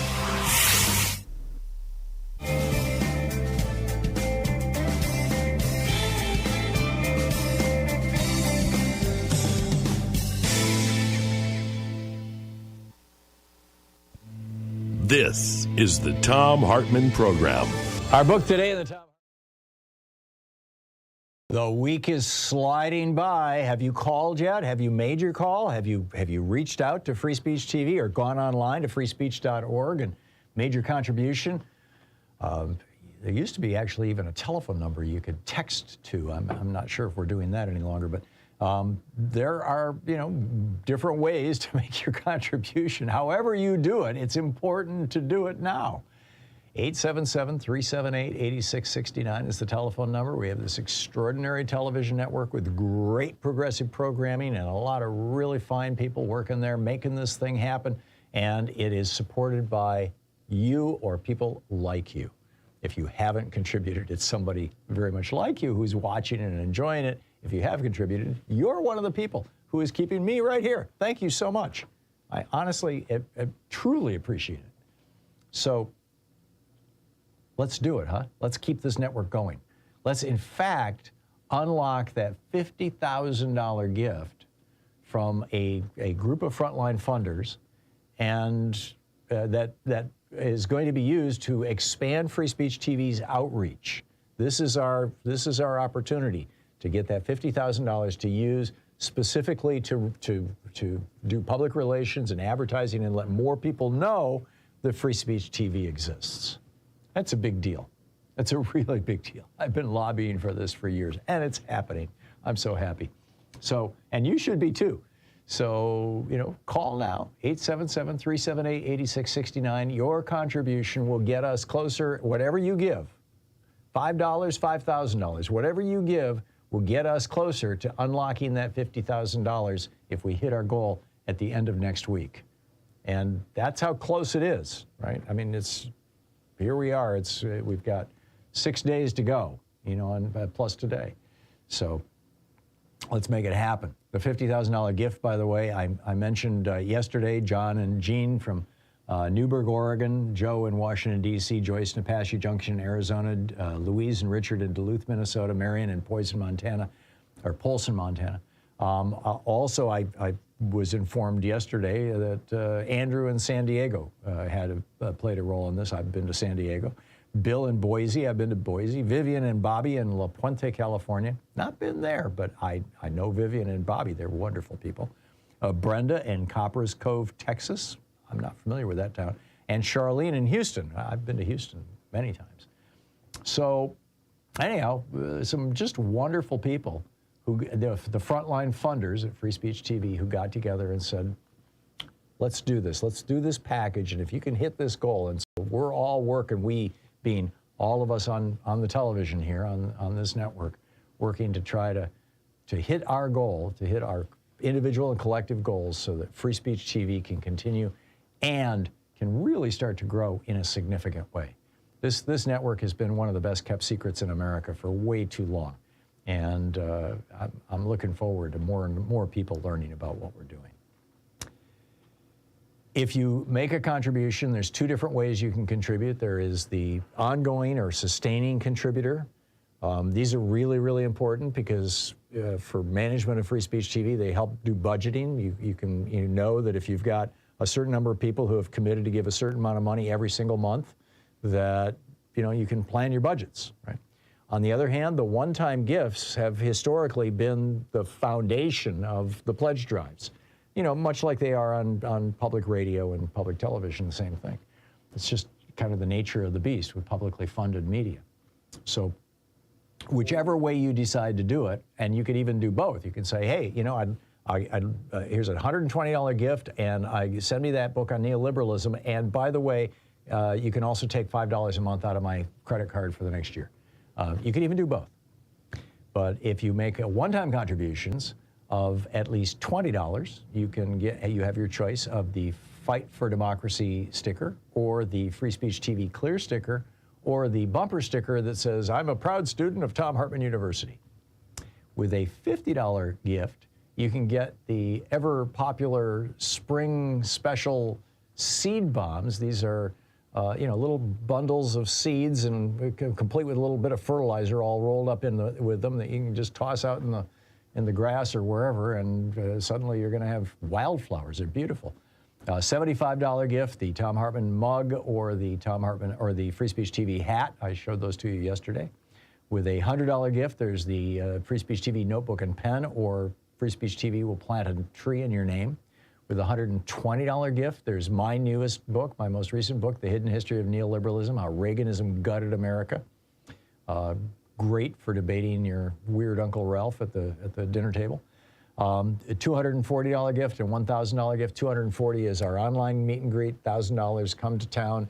We're going to put together some kind of an event for all our $1,000 donors. We're still working on that, but looking forward to seeing you. But the bottom line is, whether you're looking for the gift or an autographed copy of a really cool book, or whether you just want to help out, the bottom line is we need to keep this network on the air. We need to keep it going. We need to keep it growing, and we need to really start it growing in a big way. And a lot of you have done some great help in that regard by letting your friends and neighbors know about Free Speech TV. Now we can.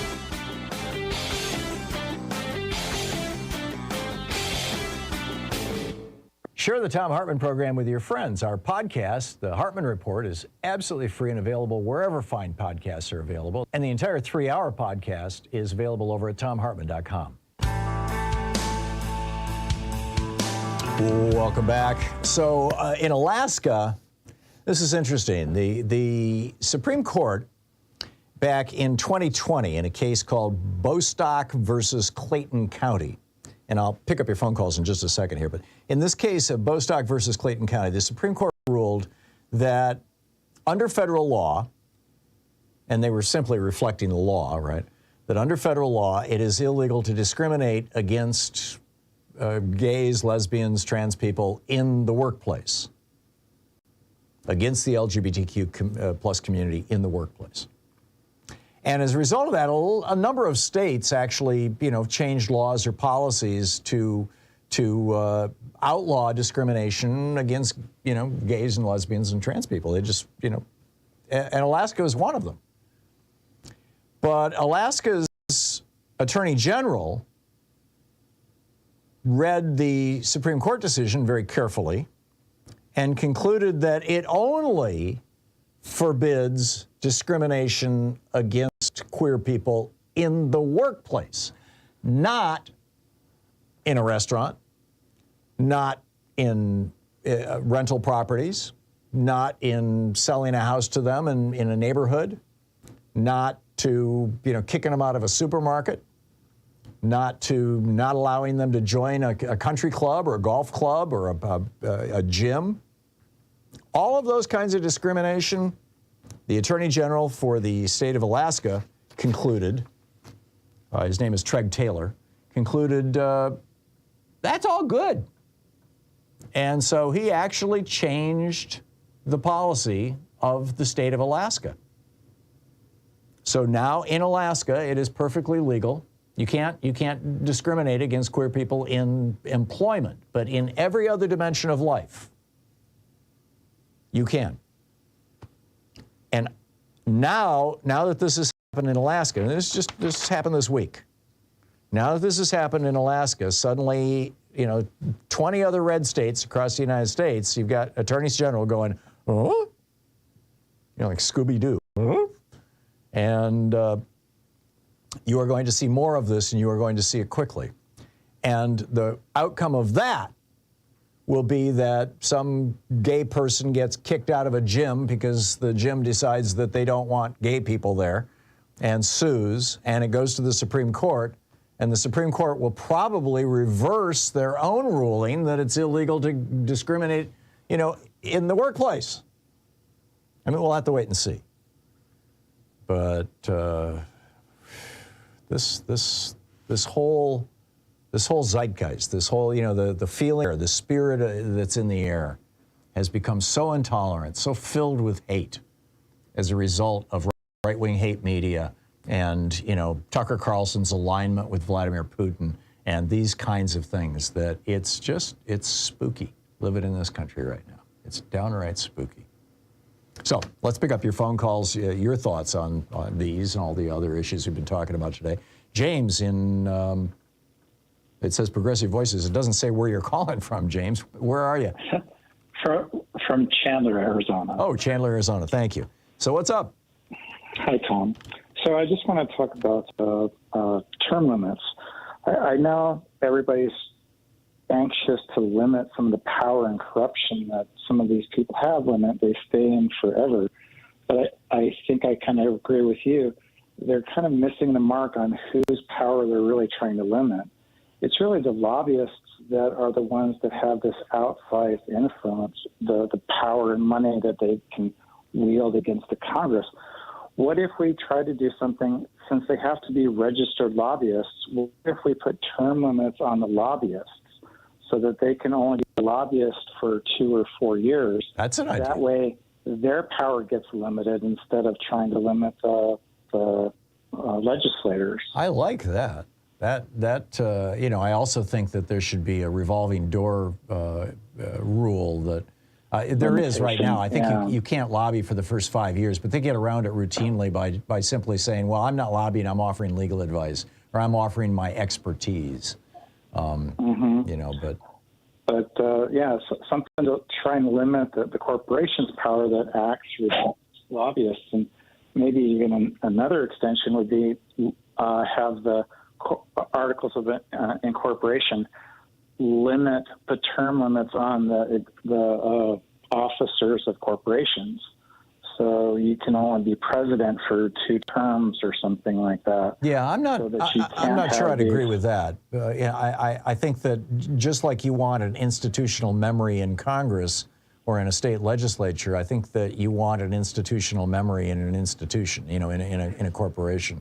But they wouldn't have to leave, but they couldn't be in charge. Yeah. I think that the goal here is to break the power of lobbyists over politicians, and obviously the most effective way to do that is to simply limit the ability of lobbyists to pass out money. But that's going to be really hard, given Citizens United, given the position that 5 Republicans on the Supreme Court took. But I like your idea of term limits on lobbyists. James, thanks for the call. I appreciate it. Chip in Lawrence, Kansas. Hey, Chip, what's on your mind today? First of all, I want to say, James, that's a great idea about the term limits. Yeah. Fabulous. Yep. Fabulous. Did you see the video? I believe it was yesterday morning or so. Marjorie Taylor Greene was holding a hearing. She was at a hearing, and there's one of the top guys from Customs and Border Patrol, and she started talking about classified information, totally disclosing. And the guy said, I'm not going to address that. That's right. That's information that's classified and only available in a SCIF. She said, I don't care. This has to be spoken about. Right. And it was about explosives that were found near the border. And no doubt what they're doing right now that they know the explosives were there, is they've got that place staked out and they're waiting for the bad guys to show up. And then Marjorie Taylor Greene goes out and just blows the whole thing wide open like some kind of idiot. Yes, I saw it. I saw the clip of it. I chose not to go off on a rant about it on the program yesterday. Yesterday was the day that it broke as news. Just because I'm just, there's a point where I don't want to be her publicist. But I totally get it. Is that illegal? What she did is that illegal? What she did? No, it's not actually. The speech and debate clause of the Constitution says that members of Congress, when they are doing their jobs, which she was doing, she was in a committee hearing, cannot be held to account for breaking the law. Basically, they have immunity from most kinds of laws. So what she did was not illegal. It would have been I mean, can you imagine if a Democrat had done that? The Republicans would be holding hearings for a year. They would, and I hope that some enterprising reporter is digging into this right now and finding out what kind of damage that she did by revealing that top secret classified SCIF-only information, because it's reprehensible what she did. And then bragging about it. But this is the caliber of people that the Republican Party is bringing to Congress, and it's a real tragedy. Chip, thanks for the call, and thanks for pointing that out. Joe in Bowling Green, Ohio. Hey, Joe, Joe, excuse me. What's on your mind? Yeah, hi. Hey. Well, we were talking about the Iraq War a little earlier, and it just occurred to me that getting into that war, we had a popular president because he had just defeated Afghanistan, and he lied to the American public. They used propaganda. Colin Powell talked about weapons of mass destruction and got us into arguably one of the worst wars we ever fought. And right. They, are the biggest mistakes the U.S. ever made. It's just, it's just kind of interesting how when we go away from democracy, when we start acting like autocrats, we start failing.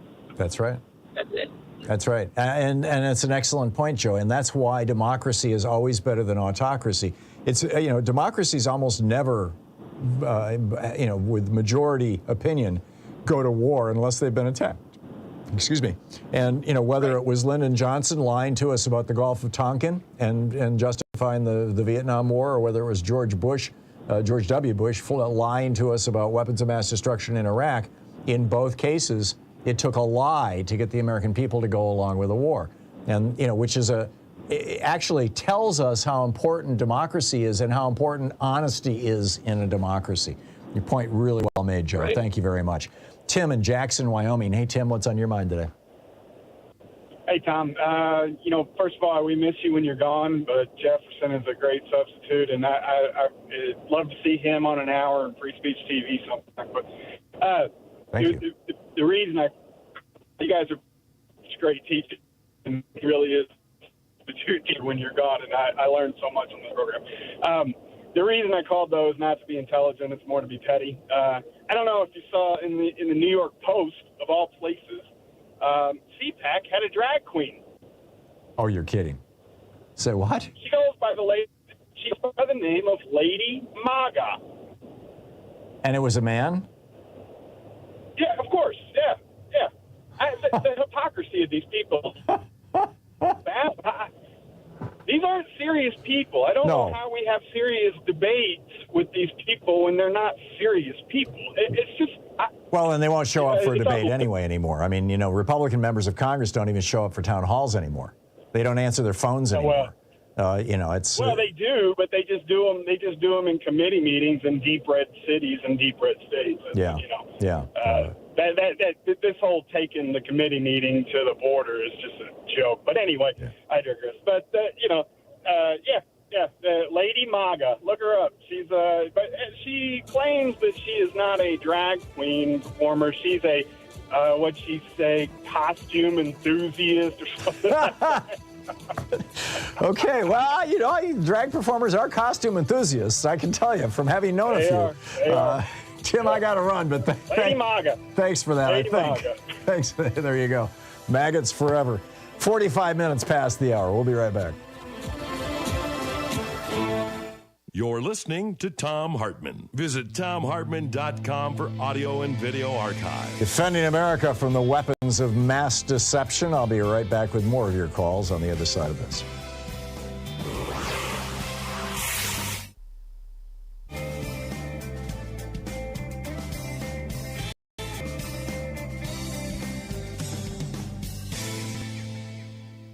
And welcome back. Inez in Seattle, you are on the air. What's on your mind? A second ago, you mentioned about how the Republicans were using the term woke and about how woke money went to Seattle Children's Hospital. Right. Well, there's a side story to that. And in 2021, it was exposed that Seattle Children's Hospital has a deep problem with racism itself. Oh, interesting. Its chief medical director at Odessa Brown Clinic, which was basically it's what used to be the Central District, which has been historically black and Jewish, but more black, and also has Latino and Asian Americans in different pockets. Mm-hmm. It's become gentrified. But during his time, Ben Danielson, who was the medical director there, had a colleague who basically called him the N-word. And basically, Seattle Children's Hospital has been investigated. It was an investigation led by Eric Holder with the law firm he is, and they interviewed probably about 600 to 1,000 employees of color to find out about past discrimination there. So is also, they're claiming that this donation by Boeing was to Black Lives Matter when in fact it went to Seattle Children's Hospital. Do you think it was a donation that was given for things like sensitivity training or racial awareness training or whatever they're calling it these days? I don't know, but I just thought I would point out you can go online and look for Ben Danielson's name and see what the history has been. Black patients, extra security was basically, called out of the closet to basically track black patients and their families to the hospital. I know of one person, we're not close friends, but she was harassed on the job, and I just happened to run into her around that time, and she basically said it destroyed her life. She was black? Black, yeah. It happened to her in 2013, 2014. Yeah. And she was put on a performance improvement plan over really silly things like she was accused of falling asleep while she was on break. And she was just reading a book and resting her eyes. And whatever they could get on her, they were using on her to get rid of her. Sure. And but that's something you should look into. I don't know if they're using that money for sensitivity training or what, but It's fascinating. You know, the Pacific Northwest, you know, people think of, you know, Seattle and Portland are kind of two liberal little dots in the Pacific Northwest, but Oregon is the only state in the Union where the Klan actually ran the state for about a decade in the 1870s and the 1880s. And there's a long history of Klan activity in Washington state as well. I mean, these have traditionally been very, very white areas that have been very intolerant of anybody who's not, you know, straight, white, and Christian. So. Yeah, well, Issaquah, I think, was one place. I think it was someplace on the east side that had actually had a Klan meeting. Yeah. That's been recorded. But as these states have been considered liberal, a lot of times they're not. Yeah, no, I absolutely. I mean, Portland had a Klan mayor. It's like back in the day. Inez, thank you so much for the call. We'll be back. It's 10 minutes before the hour.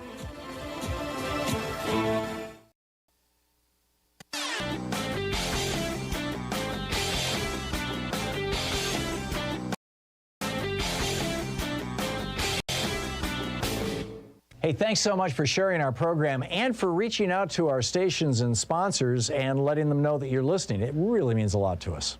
You know, James Baldwin was one of the greatest writers of the 20th century of any type, and his insights into black cops and police in general are just brilliant.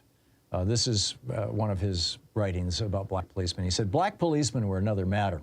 We used to say, if you must call a policeman, for God's sake, make sure it's a white one." And we hardly ever did call a policeman.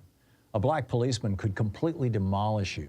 He knew far more about you than a white policeman could, and you were without defenses before this black brother in uniform, whose entire reason for breathing seemed to be his hope to offer proof that, though he was black, he was not black like you.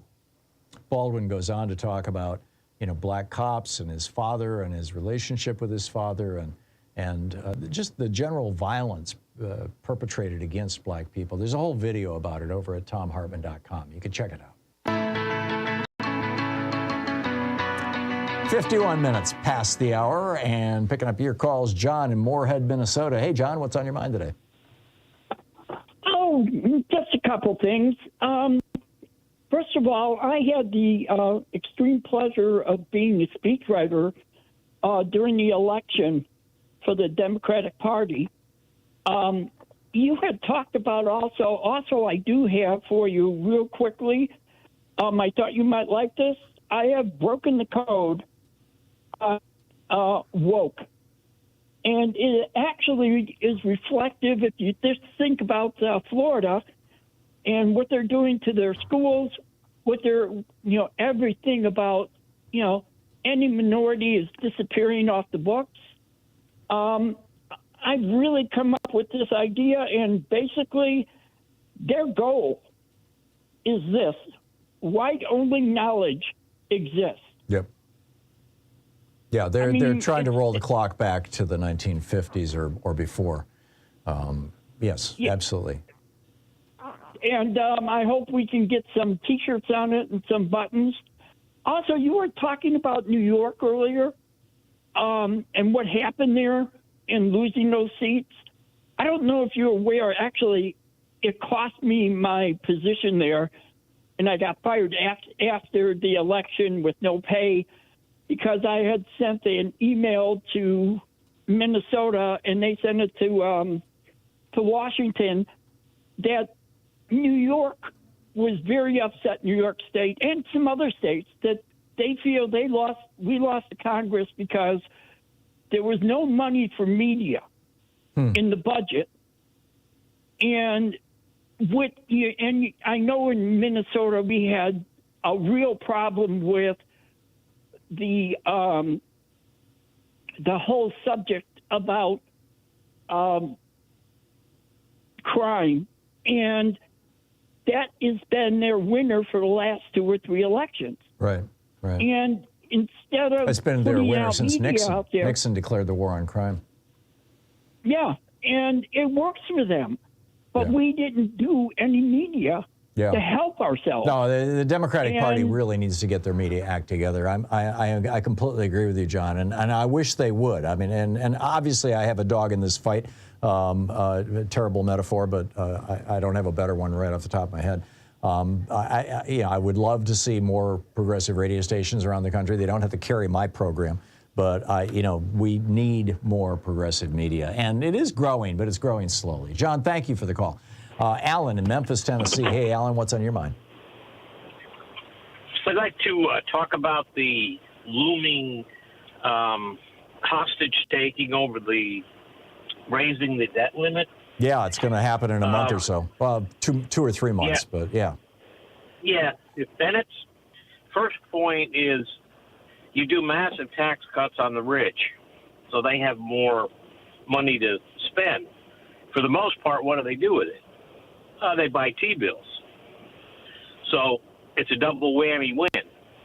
So I would suggest that President Biden tell the Secretary of Treasury when the day of reckoning happens to only pay investors of less than $1 million. And I would assume at that point every bankster and rich person in the United States will be calling their Republican friends in D.C. and just put an end to that stuff. Yeah. No, I get what you're saying, and it's a dangerous game. Not refusing to pay your debt. It's really bad. Alan, thank you for the call. Mike in Saginaw, Michigan. Hey, Mike, I just have a minute here. You got a quick one? Yes, I have a quick one. The Republican Party or the American Taliban, is taking the rights away from women, LGBTQ, and minorities. They're not going to stop there. They're going to take away the women's right to wear pants. They're going to take away the right to buy alcohol. They're going to take away porn.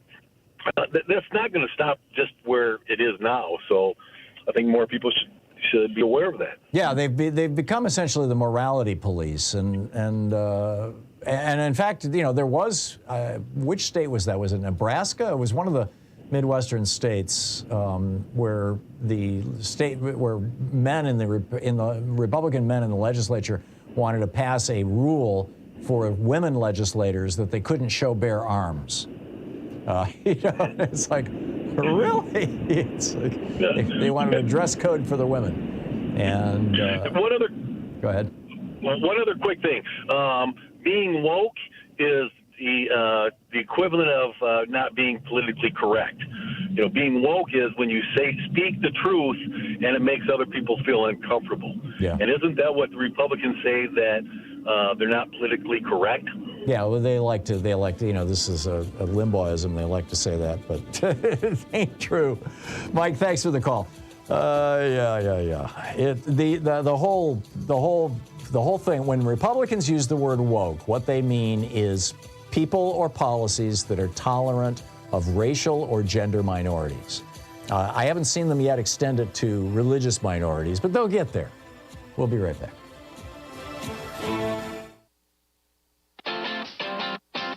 You're listening to Thom Hartmann.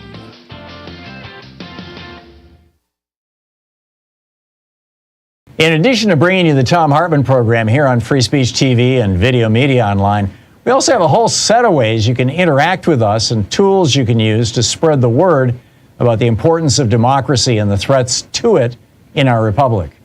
First, there's your daily homework. Sue Nethercutt puts together a daily email newsletter that has a link to every story I discuss on the air, so you can find my sources and you can share them with your friends. It's free and you can sign up at thomhartmann.com.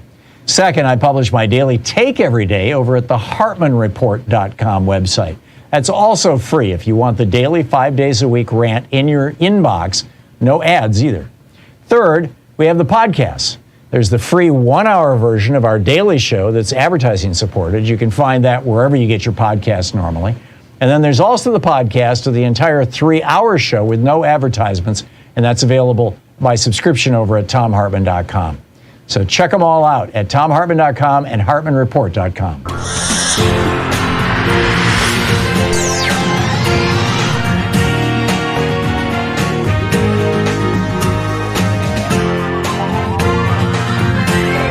We say fight back!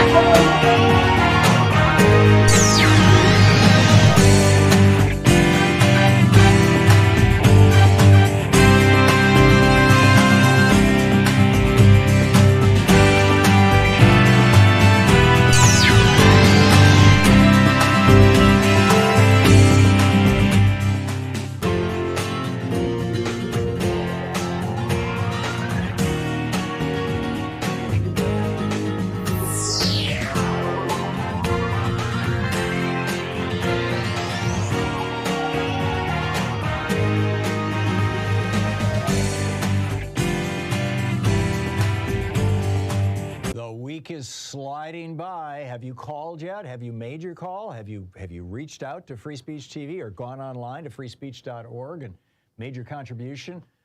There used to be actually even a telephone number you could text to. I'm not sure if we're doing that any longer, but there are, different ways to make your contribution. However you do it, it's important to do it now. 877-378-8669 is the telephone number. We have this extraordinary television network with great progressive programming and a lot of really fine people working there making this thing happen. And it is supported by you or people like you. If you haven't contributed, it's somebody very much like you who's watching and enjoying it. If you have contributed, you're one of the people who is keeping me right here. Thank you so much. I honestly, truly appreciate it. So let's do it, huh? Let's keep this network going. Let's, in fact, unlock that $50,000 gift from a group of frontline funders, and that is going to be used to expand Free Speech TV's outreach. This is our opportunity to get that $50,000 to use specifically to do public relations and advertising and let more people know that Free Speech TV exists. That's a big deal. That's a really big deal. I've been lobbying for this for years, and it's happening. I'm so happy. So, and you should be too. So, call now, 877-378-8669. Your contribution will get us, give $5, $5,000. Whatever you give will get us closer to unlocking that $50,000 if we hit our goal at the end of next week. And that's how close it is, right? I mean, here we are. We've got 6 days to go, and plus today. So let's make it happen. The $50,000 gift, by the way, I mentioned yesterday, John and Jean from Newburgh, Oregon, Joe in Washington, D.C., Joyce in Apache Junction, Arizona, Louise and Richard in Duluth, Minnesota, Marion in Polson, Montana. Also, I was informed yesterday that Andrew in San Diego played a role in this. I've been to San Diego. Bill in Boise, I've been to Boise. Vivian and Bobby in La Puente, California. Not been there, but I know Vivian and Bobby. They're wonderful people. Brenda in Copper's Cove, Texas. I'm not familiar with that town. And Charlene in Houston. I've been to Houston many times. So anyhow, some just wonderful people, the frontline funders at Free Speech TV who got together and said, let's do this. Let's do this package. And if you can hit this goal, and so we're all working, we being all of us on the television here, on this network, working to try to hit our goal, to hit our individual and collective goals so that Free Speech TV can continue and can really start to grow in a significant way. This network has been one of the best kept secrets in America for way too long. And I'm looking forward to more and more people learning about what we're doing. If you make a contribution, there's two different ways you can contribute. There is the ongoing or sustaining contributor. These are really, really important because for management of Free Speech TV, they help do budgeting. You know that if you've got a certain number of people who have committed to give a certain amount of money every single month, that you can plan your budgets, right? On the other hand, the one-time gifts have historically been the foundation of the pledge drives. Much like they are on public radio and public television, the same thing. It's just kind of the nature of the beast with publicly funded media. So whichever way you decide to do it, and you could even do both. You can say, hey, here's a $120 gift, and send me that book on neoliberalism, and by the way, you can also take $5 a month out of my credit card for the next year. You can even do both. But if you make one-time contributions of at least $20, you have your choice of the Fight for Democracy sticker, or the Free Speech TV Clear sticker, or the bumper sticker that says, I'm a proud student of Thom Hartmann University. With a $50 gift, you can get the ever popular spring special seed bombs. These are little bundles of seeds and complete with a little bit of fertilizer all rolled up with them that you can just toss out in the grass or wherever, and suddenly you're going to have wildflowers. They're beautiful. $75 gift, the Thom Hartmann mug, or the Free Speech TV hat. I showed those to you yesterday. With a $100 gift, there's the Free Speech TV notebook and pen, or Free Speech TV will plant a tree in your name. With a $120 gift, there's my newest book, my most recent book, The Hidden History of Neoliberalism, How Reaganism Gutted America. Great for debating your weird Uncle Ralph at the dinner table. A $240 gift and $1,000 gift. $240 is our online meet and greet. $1,000 come to town. We're going to put together some kind of an event for all our $1,000 donors. We're still working on that, but looking forward to seeing you. But the bottom line is, whether you're looking for the gift or an autographed copy of a really cool book, or whether you just want to help out, the bottom line is we need to keep this network on the air. We need to keep it going. We need to keep it growing, and we need to really start it growing in a big way. And a lot of you have done some great help in that regard by letting your friends and neighbors know about Free Speech TV. Now we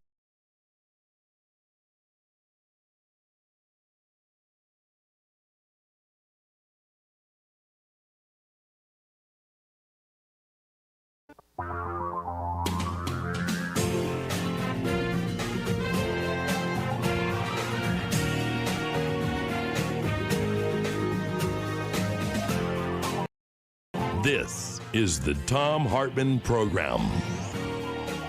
Welcome back to the third hour of our program. Well, the Minnesota Senate had a debate about free school breakfasts and lunches. In part, this was because of, a real tragic reality, which is that 1 in 6 people in Minnesota experienced food insecurity in 2021, the last year we have statistics for. That's around 483,000 Minnesotans. 1 out of 11 Minnesota children experienced food insecurity. That's around 2 kids per classroom on average across Minnesota. In November, Minnesota, and by the way, I'm quoting from an article by Laura Clausen over on Daily Coz, titled "Minnesota Senate Passes Free School Lunch Bill, but one Republican just had to show himself." She goes on to say, in November, Minnesota Public Radio reported on multiple nonprofit organizations seeing increased need for help with food. And then, of course, you've got all these studies that have been done over the years about the benefits of feeding kids at school. A 2013 study found that kids with regular access to breakfasts in school had better scores on math tests, for example. So, the bill did pass, but there was this one Republican, his name is Drazkowski. I'm sure I'm mangling it, but he just had to speak out. He just couldn't hold it in anymore. Steve Drazkowski. Here's what he had to say. I have yet to meet a person in Minnesota that is hungry. Yet today. I have yet to meet a person in Minnesota that says they don't have access to enough food to eat. Now, I should say that hunger is a relative term, Mr. President. I had a cereal bar for breakfast. I guess I'm hungry now. That, to some, might be maybe that's the definition of the bill. I don't know. I didn't see a definition of hunger in the bill, Mr. President. But I think most reasonable people suggest hunger means you don't have enough to eat in order to provide for metabolism and growth. Yeah, so let's just shut down the food pantries. I guess we don't need them anymore in Minnesota. No more problems. Because this particular Republican, wherever he lives, he looks rather well nourished. Wherever he lives, there's no food insecurity. Oh, God. Okay. Fox News finally reports on the Dominion lawsuit. This is News Corp's also reporting over at Daily Coz, and is predictably dishonest and biased. The biggest media story of the year, of course, is the Dominion lawsuit against Fox for lying through their teeth from the senior levels of the board of directors and ownership all the way down to the flunkies on the floor who are talking into the cameras. Howard Kurtz, of course, is their chief media correspondent. He starts out by saying, There is a crucial First Amendment argument here involving the coverage of unsubstantiated claims of 2020 election fraud by Donald Trump and his allies. There's no First Amendment argument. The First Amendment says government can't censor you. It doesn't say Fox News can lie to you. I mean, this has nothing, literally nothing to do with the First Amendment. And then he goes on to say, Dominion has been caught red-handed using more distortions and misinformation in their PR campaign to smear Fox News and trample on free speech and freedom of the press. And then he goes on, he says, Dominion has been caught red-handed using distortions and misinformation, but doesn't tell us what they are. Oh, yeah, well, it's Fox News. It's Fox so-called news. He said, the heart of Dominion's suit is a gap, between what the hosts said on the air and what they were saying in private among each other. Like, it's just a gap. It's not a lie. It's not, intentionally misinforming you for more than 2 years, getting you so cranked up that you'd go to the Capitol building and try to murder the Vice President of the United States. No, it was just a gap. It was just a gap. Yeah. Amazing. Finally, I have a geeky science for you, and then we will get to your phone calls here. This is an absolutely fascinating story, and that is that our heartbeats may shape the speed of our heartbeats, may shape our perception of time. This was a study that was published this month in the journal Psychopathology. It was done by researchers in the psychology department at Cornell University. And what they did is they fitted undergraduates with electrocardiograms, the little, put the stickers on your chest and measure the electrical impulses of your heart. So they've got it's not just like listening to your heartbeat rate, but able to measure the heartbeats right down to a millisecond, a thousandth of a second or less. And then played audio tones for them and asked them to estimate how long those audio tones were playing. Is that beep? Is that 1 second? Is it a half second? Is it 2 seconds? And what they discovered was that when people's heartbeats were slow, that they tended to perceive the tone as being longer. And when their heartbeats sped up, they tended to perceive the tone as being shorter.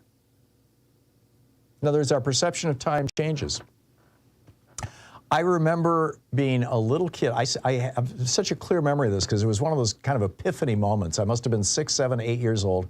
I was up in Newego at my grandparents' house, and actually they owned an antique store, and I was in my grandma's antique store, and the sun was coming in through the front window, and she had a parrot in the front, and I was sitting there, and there was this fly, and he was just a big black fly, just your normal house fly, and flying around, and I tried to catch him, and I just couldn't. And it suddenly occurred to me, and his wings were moving so fast, it suddenly occurred to me that for that fly, my hand going through the air probably looked like slow motion. In other words, I remember the moment it hit me. That fly has a different perception of time than I do. His understanding of time, he probably only lives 3 months, but he probably thinks that 3 months is what I would think is 90 years. And, that has stuck with me for, a long, more years than I'd care to admit. And it turns out, yeah, sure enough, there's some science to this. The study goes on in the report. They note there is no single part of the brain or body that keeps time. It's all a network. See, flies' hearts beat much faster than ours. The brain controls the heart, and the heart in turn impacts the brain. They note a study of time perception conducted during the first year. Now, this is where it gets absolutely fascinating. This kind of goes beyond heartbeat because, apparently we have multiple metrics or multiple influences, variables that influence our perception of the passage of time. Not just our heartbeat, which we are aware of even though we're not hearing it all the time, our brain is aware of, but also our external circumstances. And, we've all experienced this, right? You're waiting at the DMV and time is slowing down as you're standing in line and there's 35 people ahead of you and it's the damn DMV. And on the other hand, you're having a great time with friends or family and And, 2 hours goes by and it seems like it was 15 minutes, right? So we've all had that experience. So this is where it gets fascinating. A study of time perception conducted during the first year of the lockdown in Britain found that 80% of participants reported distortions in time in different directions. On average, older, more socially isolated people reported that time slowed, whereas younger, more active people reported that time sped up during the lockdowns. And then they noted that there's other things that affect this. One, people with depression experience a slowing of time, and that slowing of time is experienced as being a worsening factor in the depression. I just find this whole thing fascinating. I did not, during the pandemic, and I'm curious what your experience was, I did not experience the pandemic as a slow period of time, but I did my show every day throughout the pandemic. We were very fortunate. Sean was here all alone in the studio. Nate was working from home. Joyce was in here too. Okay, Joyce and Sean were here in the studio. We got separate rooms. Joyce is in a separate room, and they were keeping the doors closed, and we got these air purifiers. I mean, this is before the vaccine, right? But this was noble work that Sean and Joyce did, and Nate could do the video work from home remotely. He had, thankfully we've got a system that allowed that, and I could do my show from home, and I set up a camera at home and came in remotely. And we were able to just continue doing it. And so I don't have any memory of time slowing down during the pandemic. But I know from meeting and talking with some of my relatives that they have, that other people have. And so fascinating stuff. Fascinating stuff. Anyhow, so much for the geeky science. Let's pick up your calls. What's on your mind today? We'll be back with more of your calls, or we'll be back with your calls this hour in just a moment. It is 16 minutes past the hour here on your media support group for We the People.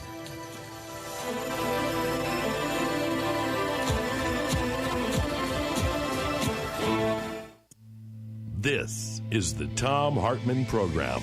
Right back with your calls on the other side of this.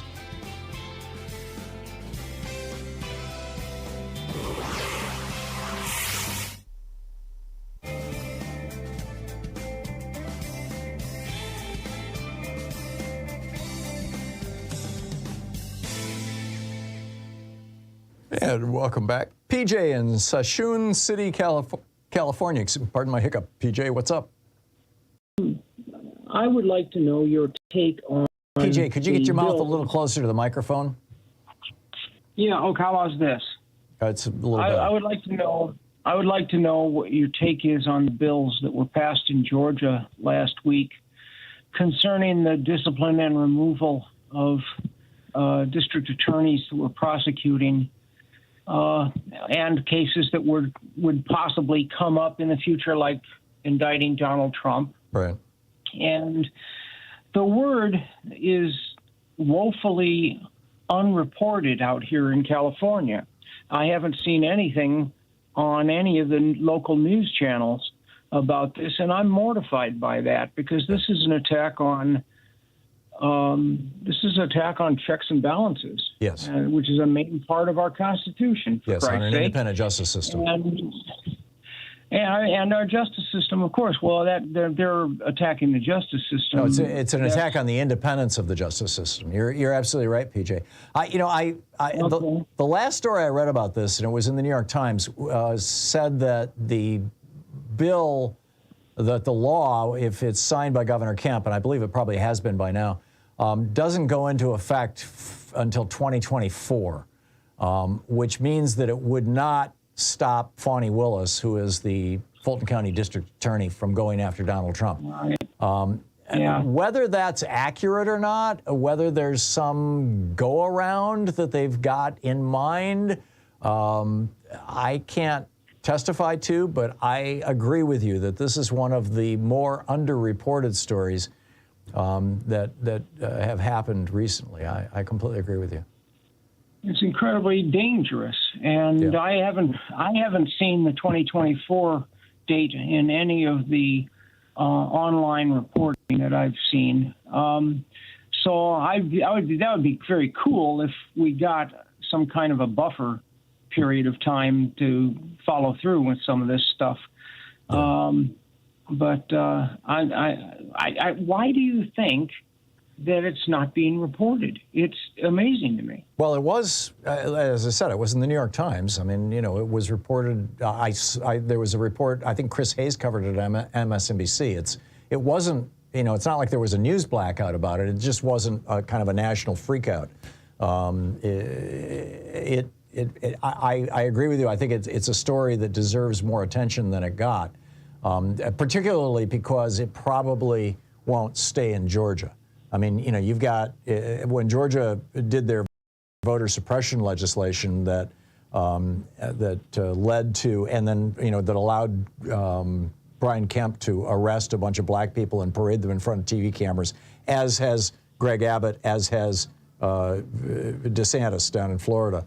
You know, you see a measurable drop-off in the black vote. That's now being replicated in red state after red state. There's, you know, a lot of these policies specifically to go after black people and go after gender minorities are just becoming ubiquitous across red states.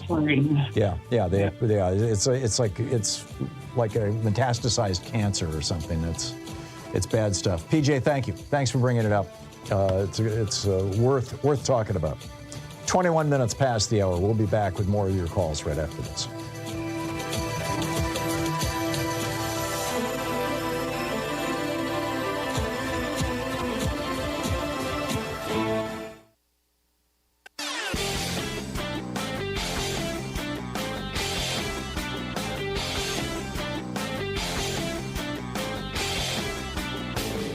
Change starts with you. You can be calling your Democratic or Republican representatives to let them know what you think by calling 202-224-3121. It's the Capitol switchboard. It'll get you right through to them. So you don't think generally of community gardening and cancer and heart disease prevention in the same thought, in the same sentence.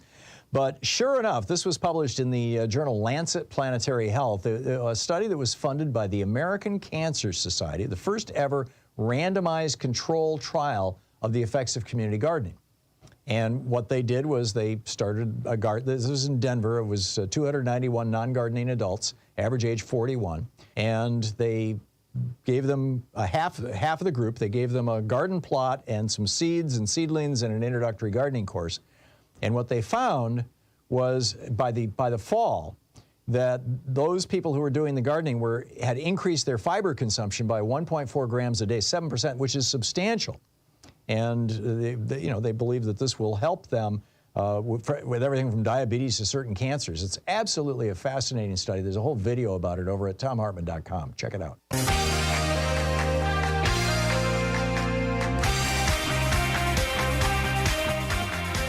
Picking up your phone calls here, Greg in Minneapolis. Hey, Greg, thanks for listening to KTNF. What's up? Always a pleasure. Hey, so two things. Marjorie Taylor Greene and her disclosure of classified information at the hearing, while she does have immunity because of the debate clause, right. Could she not lose her security clearance for that? I don't know. Okay, and then I'm not another sure item. that she necessarily even has one. She may have access to confidential information by virtue of being a member of Congress on that committee. I don't know that.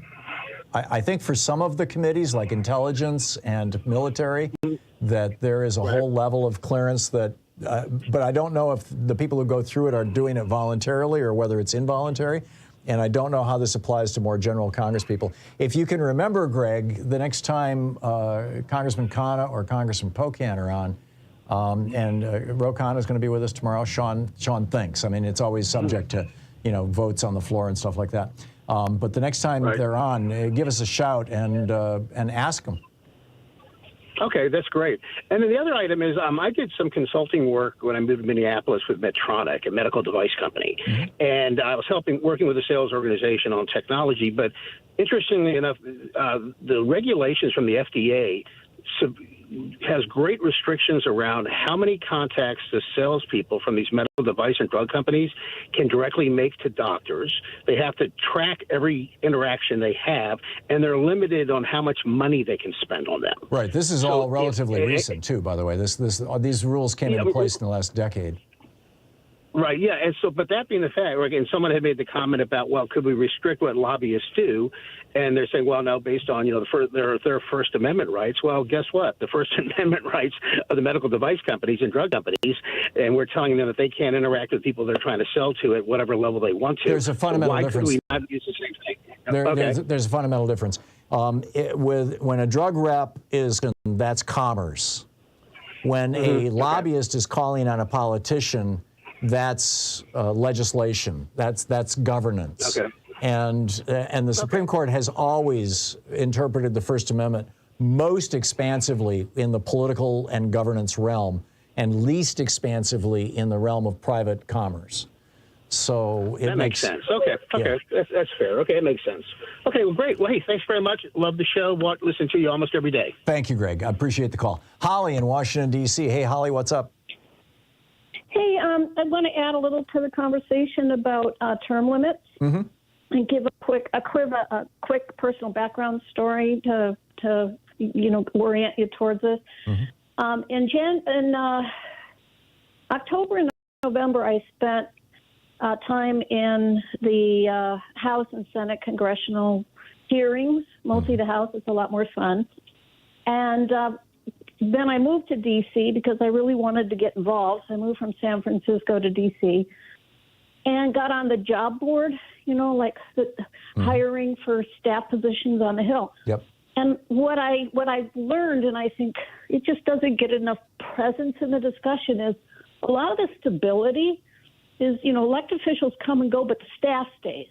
The lobbyists stay and the staff stays. Yes. And I think the staff holds a whole lot more power over the education of new Congress people than we give it credit. Oh, that's interesting. I'm not negating. That makes perfect sense. I'm not negating at all what you're saying. Sure. But it just doesn't get it. It's just like the staff is sort of like not the sexy part of Congress, so it's overlooked. Right. And I just wanted to present that. Well, thank you.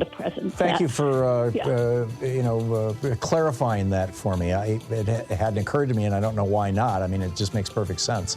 But you're sharing it from your own personal experience makes it even more, credible and impactful, I suppose would be the word. Holly, thank you. Thank you very much for that information. Yeah, it might be a good question for one of the Congress people that come on your show. Okay, thank you. You're listening to the Thom Hartmann Program. Call 202-808-9925. Back with your calls on the other side of this break. Stay with us.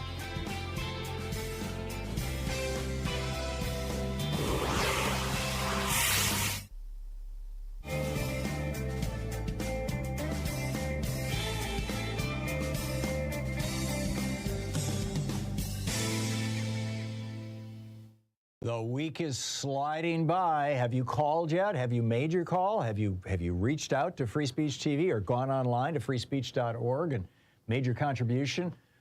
There used to be actually even a telephone number you could text to. I'm not sure if we're doing that any longer, but there are different ways to make your contribution. However you do it, it's important to do it now. 877-378-8669 is the telephone number. We have this extraordinary television network with great progressive programming and a lot of really fine people working there, making this thing happen. And it is supported by you or people like you. If you haven't contributed, it's somebody very much like you who's watching and enjoying it. If you have contributed, you're one of the people who is keeping me right here. Thank you so much. I honestly, truly appreciate it.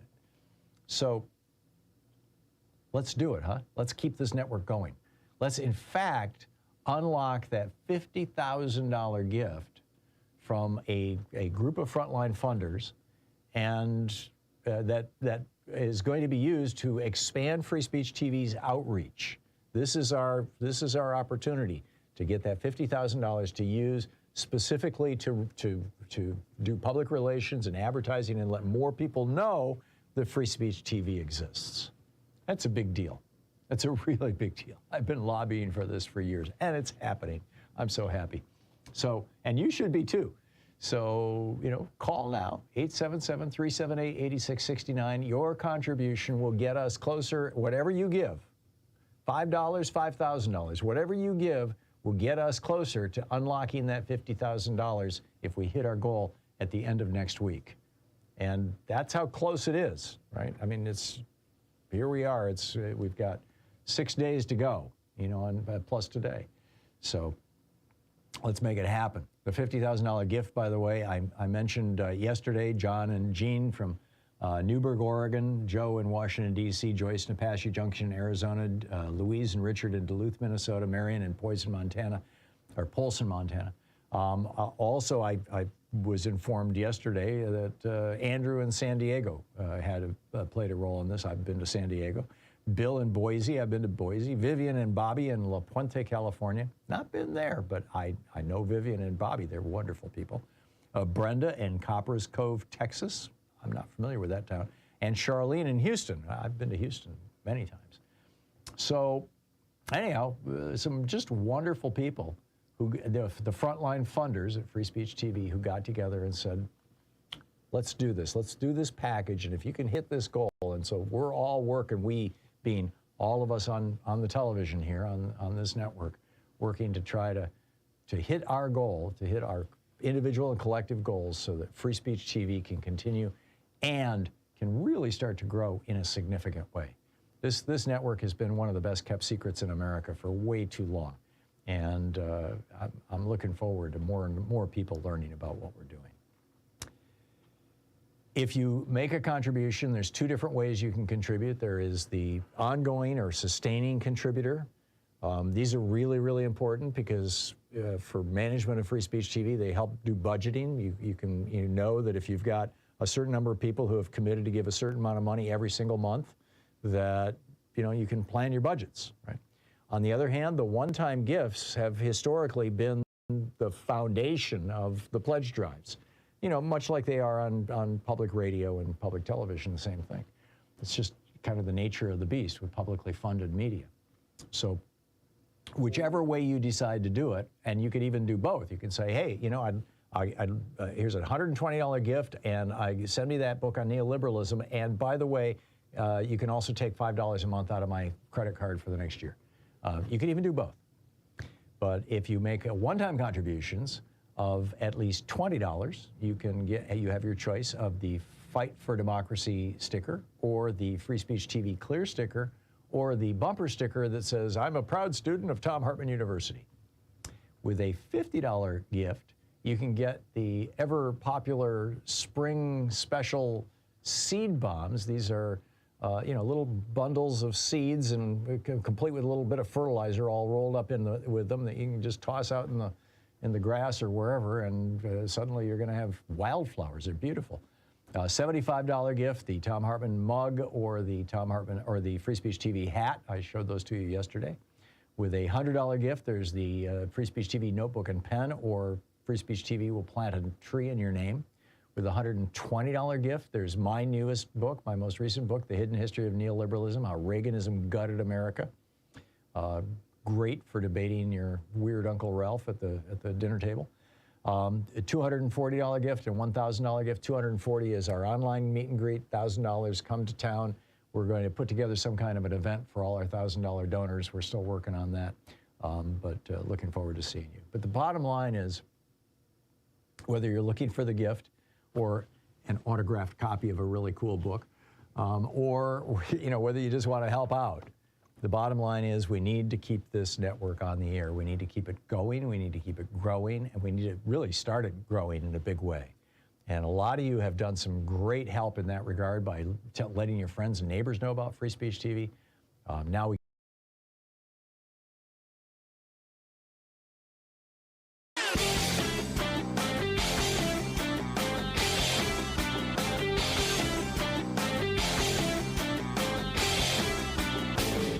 share the Thom Hartmann program with your friends. We're available on SiriusXM, Free Speech TV, Pacifica, commercial stations nationwide, YouTube, Twitter, Facebook, on the Thom Hartmann app, and you can even tell your smart speaker to listen to the Thom Hartmann program. Just some amazing stuff going on over on Fox News. Megan Lapp and David Stevenson have been regular guests across Fox News, and they're claiming to be all worried about whales. All these whales that are dying off the east coast of the United States, arguing that these are the result of the windmills that are out there, right? The ocean wind and the work done to install them. Well, it turns out that Lapp works for an organization whose largest donor is Charles Koch, whose largest donor is the Texas Public Policy Foundation that gets their money from Charles Koch. And Stevenson works for a group whose largest donor, the Caesar Rodney Institute, is the American Fuel and Petrochemical Manufacturers. So if you have friends who are watching Fox News and they're concerned about the whales, you might want to let them know what's going on. There's a whole video about it over at thomhartmann.com. Check it out.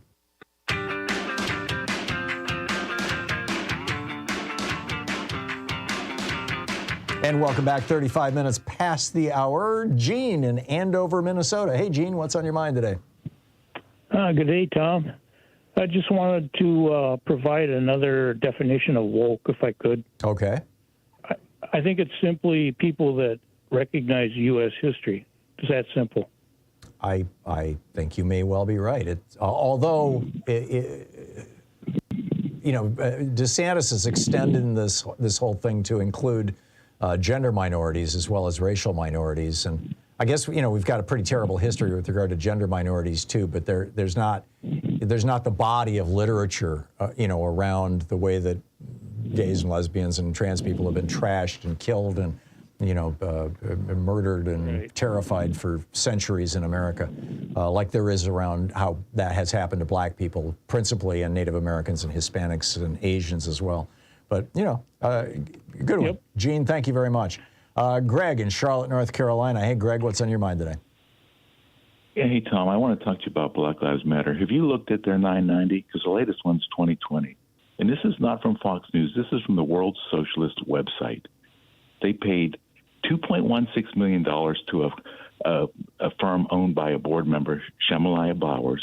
They paid $970,000 to Damon Turner, who's the father of Patrisse Cullors' son. This was a couple of years ago. It was a minor scandal at the time, Greg, and I'm really not all outraged about it, frankly. You might want to look at the compensation for board members of some of the right-wing charities out there. Norma in Montgomery, Alabama. Hey, Norma, what's on your mind today? Selma.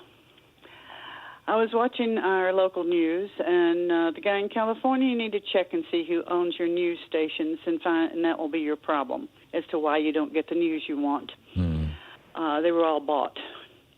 But anyway, last night on our local news, they had a news clip video of the city council meeting in Selma. And the mayor was having hysterics because they're going to have to lay off 27 people and close 4 different departments.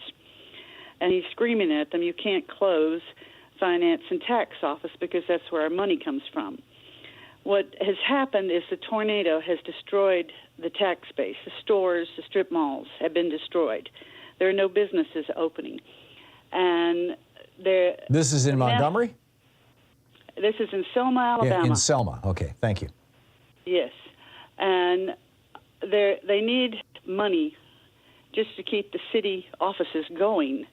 And I have been on the phone all morning contacting people, trying to see if there's some way to get grants to fund city services. Mm-hmm. Yeah, when you have to lay off the assistant chief of police, you've got a problem.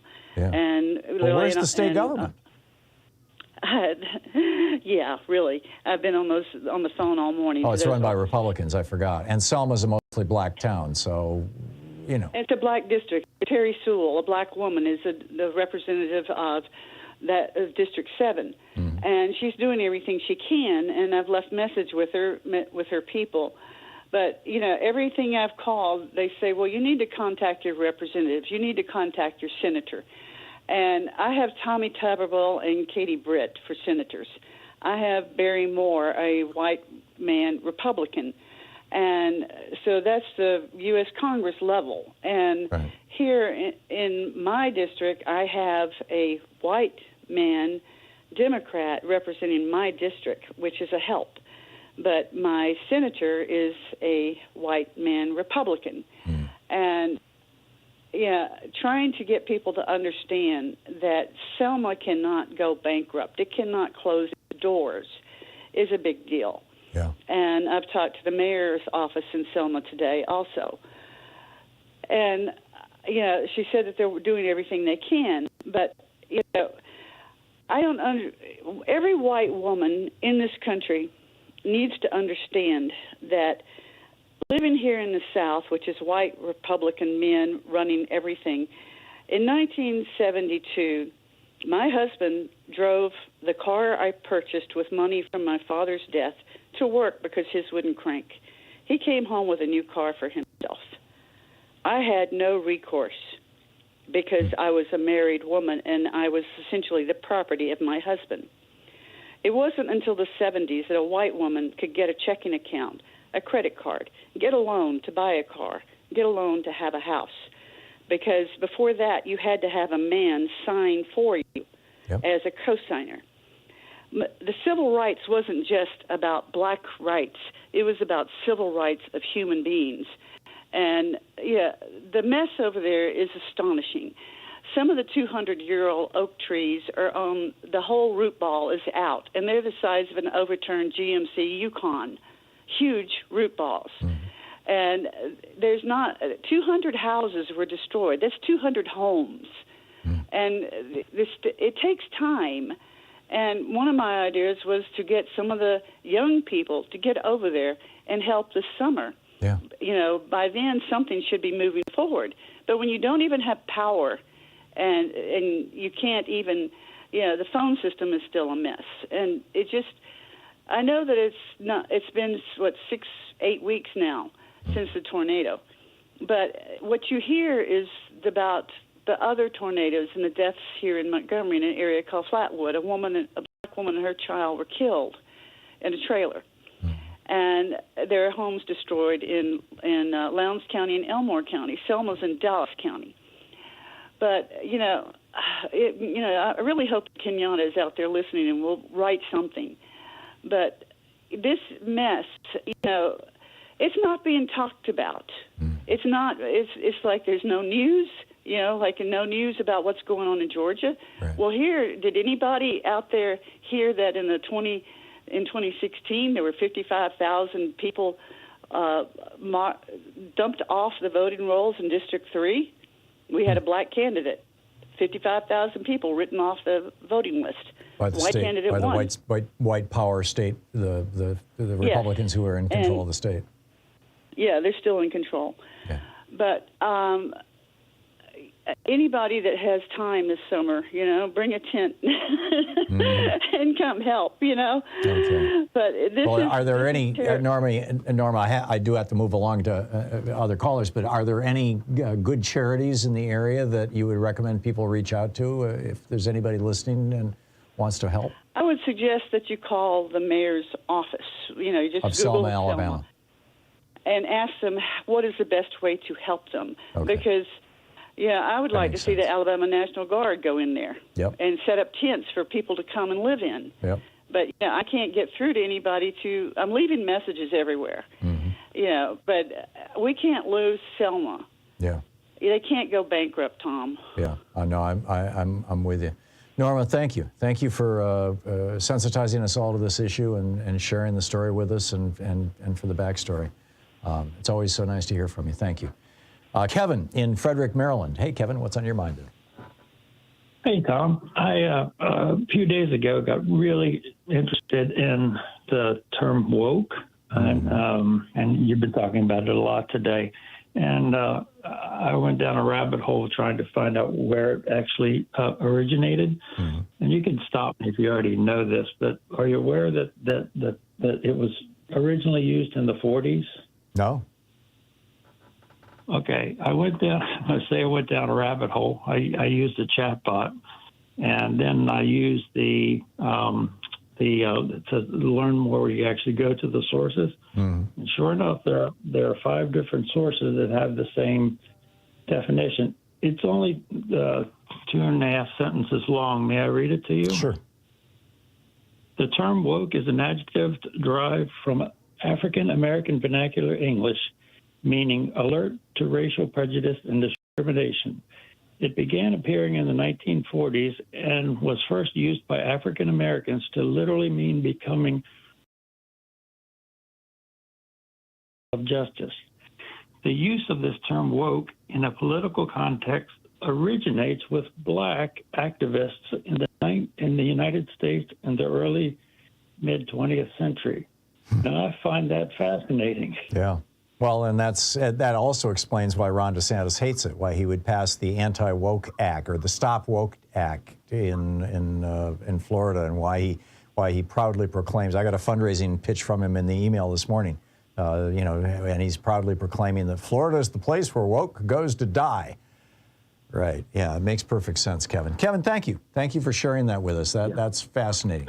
Ron in Osseo, Minnesota. Hey, Ron, what's on your mind today? Yeah, I just wanted to be brief with you. As far as, you were talking about the perception of time. Mm-hmm. Well, my thoughts were concerning that I consider those 4 years under Donald Trump the longest decade of my life. I get it, Ron. I mean, Joe Biden's 2 years have gone by quickly. Yeah, it's true. Yeah. I share your perception. As far as woke is concerned. Yeah. As far as woke is concerned. Go ahead. I consider woke being that Democrats are doing stuff while Republicans are sitting around waiting for that orange snowman of theirs to make a decision about what he's going to do. There you go. Okay. Ron, good stuff. Thank you. Thank you very much. The longest decade of my life. I love it. 46 minutes past the hour. We'll be back with more of your calls in just a moment. You're listening to Thom Hartmann. Visit thomhartmann.com for audio and video archives. It's the place where smart people get their news. Back with your calls right after this.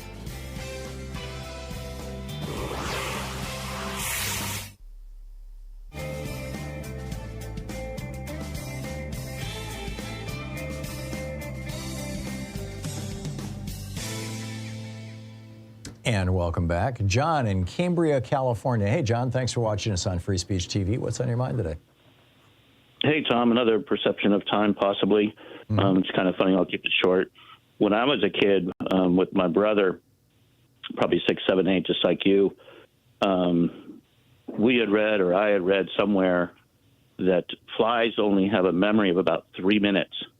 And so whenever we tried to kill one, we would say, well, we need to wait 3 minutes before we try to do it again, because it'll recognize us. And I love it. I don't know where we read it, or if it's, yeah. I mean, my brother was pranking me. I don't know, but it was it's pretty funny, and it kind of goes along with what you were saying. The other thing I noticed, I remember this also from my grandma's antique store, because there were flies in there. I mean, I don't know, there's flies all over the place, but I'd go up there during the summer, and my parents would kind of dump me with her for the day.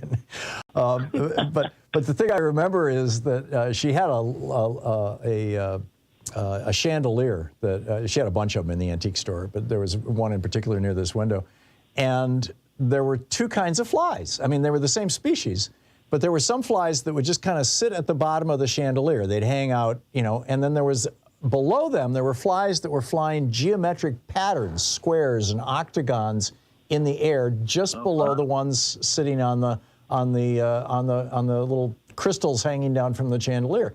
And I came to the conclusion, and I've never reality tested this. I have no idea if this is true or not. But the conclusion I came to at the age of 7 or 8 or whatever was that one group must be males and the other must be females, and this must be some sort of a courting ritual that, I was thinking the same thing when you said that. But have you noticed that? I never noticed that, but it makes perfect sense. In the animal world, that happens all the time. Yeah. So it makes perfect sense. But it just used to amaze me how they would fly they'd fly a straight line for about 1.5 feet, and then they'd make like a really sharp 90-degree turn and fly for about 1.5 feet, and maybe make a 70-degree turn, and then maybe a 110-degree turn, and they'd end up back in the same spot, and they were but always at the same plane. The horizontal plane was totally flat. They were flying within it. And then there was always another fly that was just hanging out, from the bottom of the chandelier, just watching the fly below, doing the I don't know what it means. That's funny. Yeah. That's funny. Anyhow. All righty. Well, John, thanks a lot for the call. I appreciate it. Yeah, good talking to you. Mark in Long Beach. Hey, Mark, what's on your mind today? I just wanted to chime in on the term limits thing. Yeah.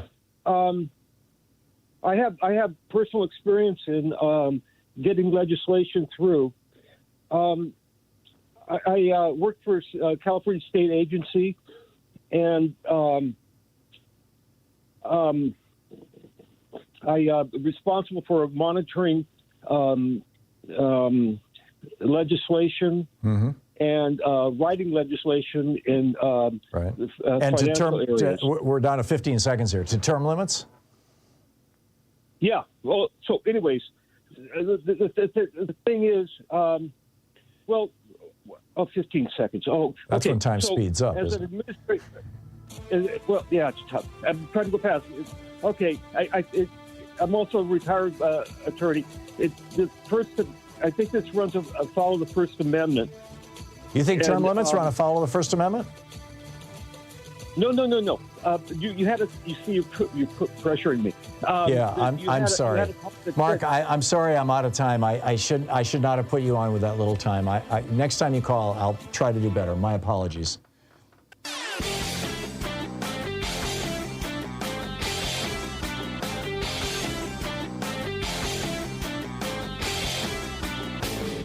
Help support progressive radio. If you're listening to us on a commercial station, call their advertisers and let them know you're listening. If you're listening to us on Pacifica, or one of our many nonprofit stations, please support them when they do their fundraising drives. Thanks for supporting progressive talk radio, and tag you're it. One of the things that has always baffled me is why, after the Mueller report found, after the Mueller investigation found that there were 10 explicit prosecutable cases of Donald Trump committing violations of the law by obstructing justice, that when Merrick Garland came into office, he chose to ignore those. And now I think the statute of limitations has run out on them.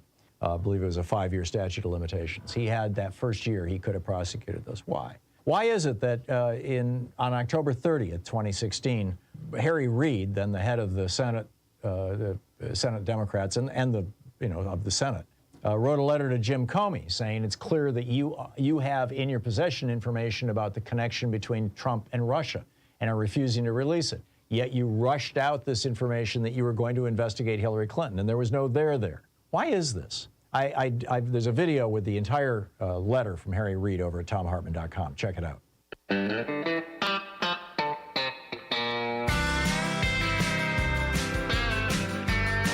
Welcome back. 8 minutes before the hour, picking up your calls. Bob in San Jose. Hey, Bob, what's on your mind today?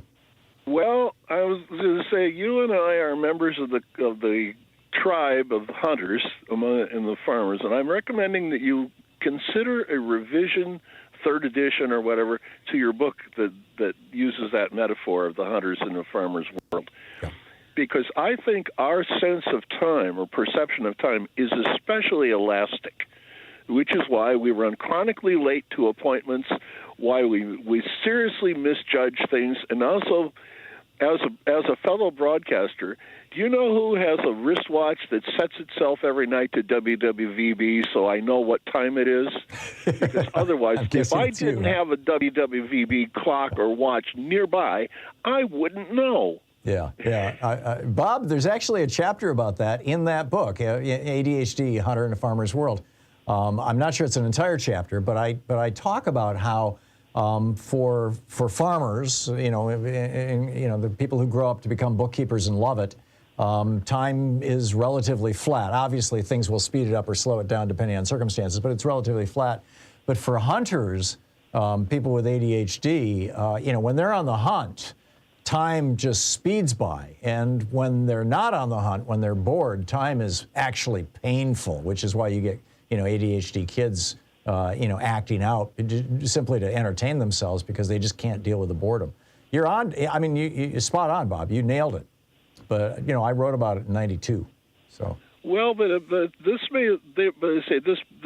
I guess you could say the study that you described of having these EKG monitors on students and measuring that, and looking at the heartbeat as the metronome, if you will. Mm-hmm.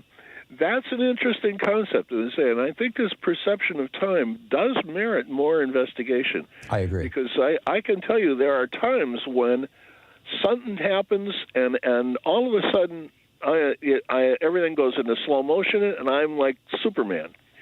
Especially around a dead transmitter. You push the button for start, you hear the step start, half a second later there's a loud bang and a blue flash, and you go, oh shit. Yeah, sorry, Bob, you can't talk like that on the air, but I get your point, and I appreciate it, and I appreciate your enthusiasm. I know you didn't mean to swear on the air, but thank you for the call. Joyce in Mesa, Arizona. Hey, Joyce, what's on your mind today?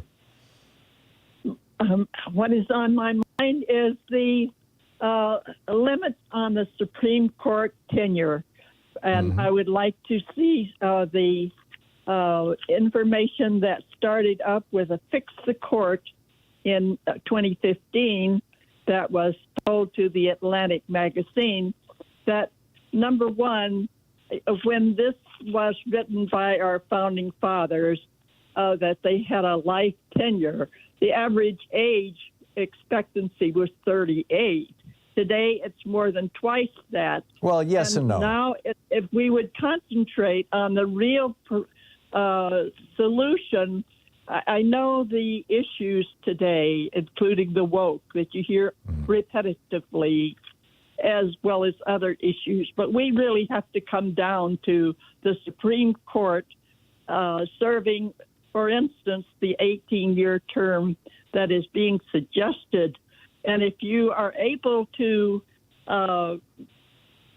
search for this article by John Fund, F-U-N-D, is a National Review's National Affair reporter. And this article was in the Mesa Republic newspaper years ago. I've saved it because it's a pet peeve of mine that we don't seem to get to the real substantive solutions that will enable us to get rid of the life term they serve. I agree with you, Joyce. John Fund is a conservative, Republican, but that was back, I'm guessing he wrote that back in the days when Republicans wanted to have more control over the Supreme Court. They were unhappy with things like Roe v. Wade. But Joyce, I totally agree with you. Thank you so much for the call. By the way, in the founding generation, a lot of those people lived in their 70s, 80s, even sometimes in 90s. The reason lifespan was so short was because of really high levels of infant mortality. Not so much that people weren't living long, because they still did. But anyhow, thanks so much for being with us today. We'll be back tomorrow, same time, same place. In the meantime, don't forget, democracy is not a spectator sport. It doesn't work without you. So get out there, get active, tag, you're it. We'll see you tomorrow. Have a great afternoon. You've been listening to Thom Hartmann.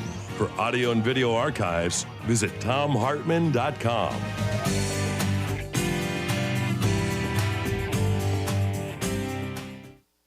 The week is sliding by. Have you called yet? Have you made your call? Have you reached out to Free Speech TV or gone online to freespeech.org and made your contribution? There used to be actually even a telephone number you could text to. I'm not sure if we're doing that any longer, but there are, different ways to make your contribution. However you do it, it's important to do it now. 877-378-8669 is the telephone number. We have this extraordinary television network with great progressive programming and a lot of really fine people working there making this thing happen. And it is supported by you or people like you. If you haven't contributed, it's somebody very much like you who's watching and enjoying it. If you have contributed, you're one of the people who is keeping me right here. Thank you so much. I honestly, truly appreciate it. So let's do it, huh? Let's keep this network going. Let's, in fact, unlock that $50,000 gift from a group of frontline funders, and that is going to be used to expand Free Speech TV's outreach. This is our opportunity to get that $50,000 to use specifically to do public relations and advertising and let more people know that Free Speech TV exists. That's a big deal. That's a really big deal. I've been lobbying, and it's happening. I'm so happy.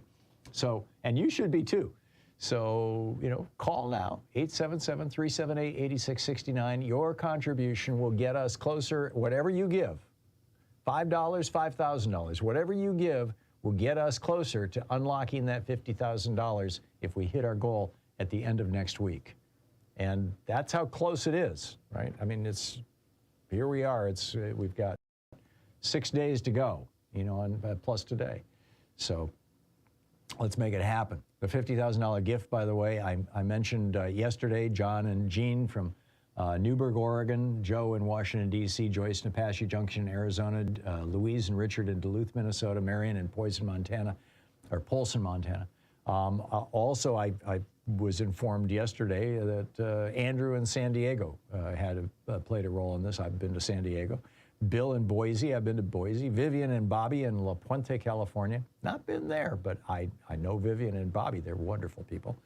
Brenda in Copper's Cove, Texas. I'm not familiar with that town. And Charlene in Houston. I've been to Houston many times. So anyhow, some just wonderful people, the frontline funders at Free Speech TV who got together and said, let's do this. Let's do this package. And if you can hit this goal, and so we're all working, we being all of us on the television here, on this network, working to try to hit our goal, to hit our individual and collective goals so that Free Speech TV can continue and can really start to grow in a significant way. This network has been one of the best kept secrets in America for way too long. And I'm looking forward to more and more people learning about what we're doing. If you make a contribution, there's two different ways you can contribute. There is the ongoing or sustaining contributor. These are really, really important because for management of Free Speech TV, they help do budgeting. You know that if you've got a certain number of people who have committed to give a certain amount of money every single month, that you can plan your budgets, right? On the other hand, the one-time gifts have historically been the foundation of the pledge drives. Much like they are on public radio and public television, the same thing. It's just kind of the nature of the beast with publicly funded media. So whichever way you decide to do it, and you could even do both. You can say, hey, here's a $120 gift, and send me that book on neoliberalism, and by the way, you can also take $5 a month out of my credit card for the next year. You can even do both. But if you make one-time contributions of at least $20, you have your choice of the Fight for Democracy sticker, or the Free Speech TV Clear sticker, or the bumper sticker that says, I'm a proud student of Thom Hartmann University. With a $50 gift, you can get the ever popular spring special seed bombs. These are little bundles of seeds and complete with a little bit of fertilizer all rolled up with them that you can just toss out in the grass or wherever, and suddenly you're going to have wildflowers. They're beautiful. $75 gift, the Thom Hartmann mug, or the Free Speech TV hat. I showed those to you yesterday. With a $100 gift, there's the Free Speech TV notebook and pen, or Free Speech TV will plant a tree in your name. With a $120 gift, there's my newest book, my most recent book, The Hidden History of Neoliberalism, How Reaganism Gutted America. Great for debating your weird Uncle Ralph at the dinner table. A $240 gift and $1,000 gift. $240 is our online meet and greet. $1,000, come to town. We're going to put together some kind of an event for all our $1,000 donors. We're still working on that, but looking forward to seeing you. But the bottom line is, whether you're looking for the gift or an autographed copy of a really cool book, or whether you just want to help out, the bottom line is we need to keep this network on the air. We need to keep it going. We need to keep it growing, and we need to really start it growing in a big way. And a lot of you have done some great help in that regard by letting your friends and neighbors know about Free Speech TV. Now we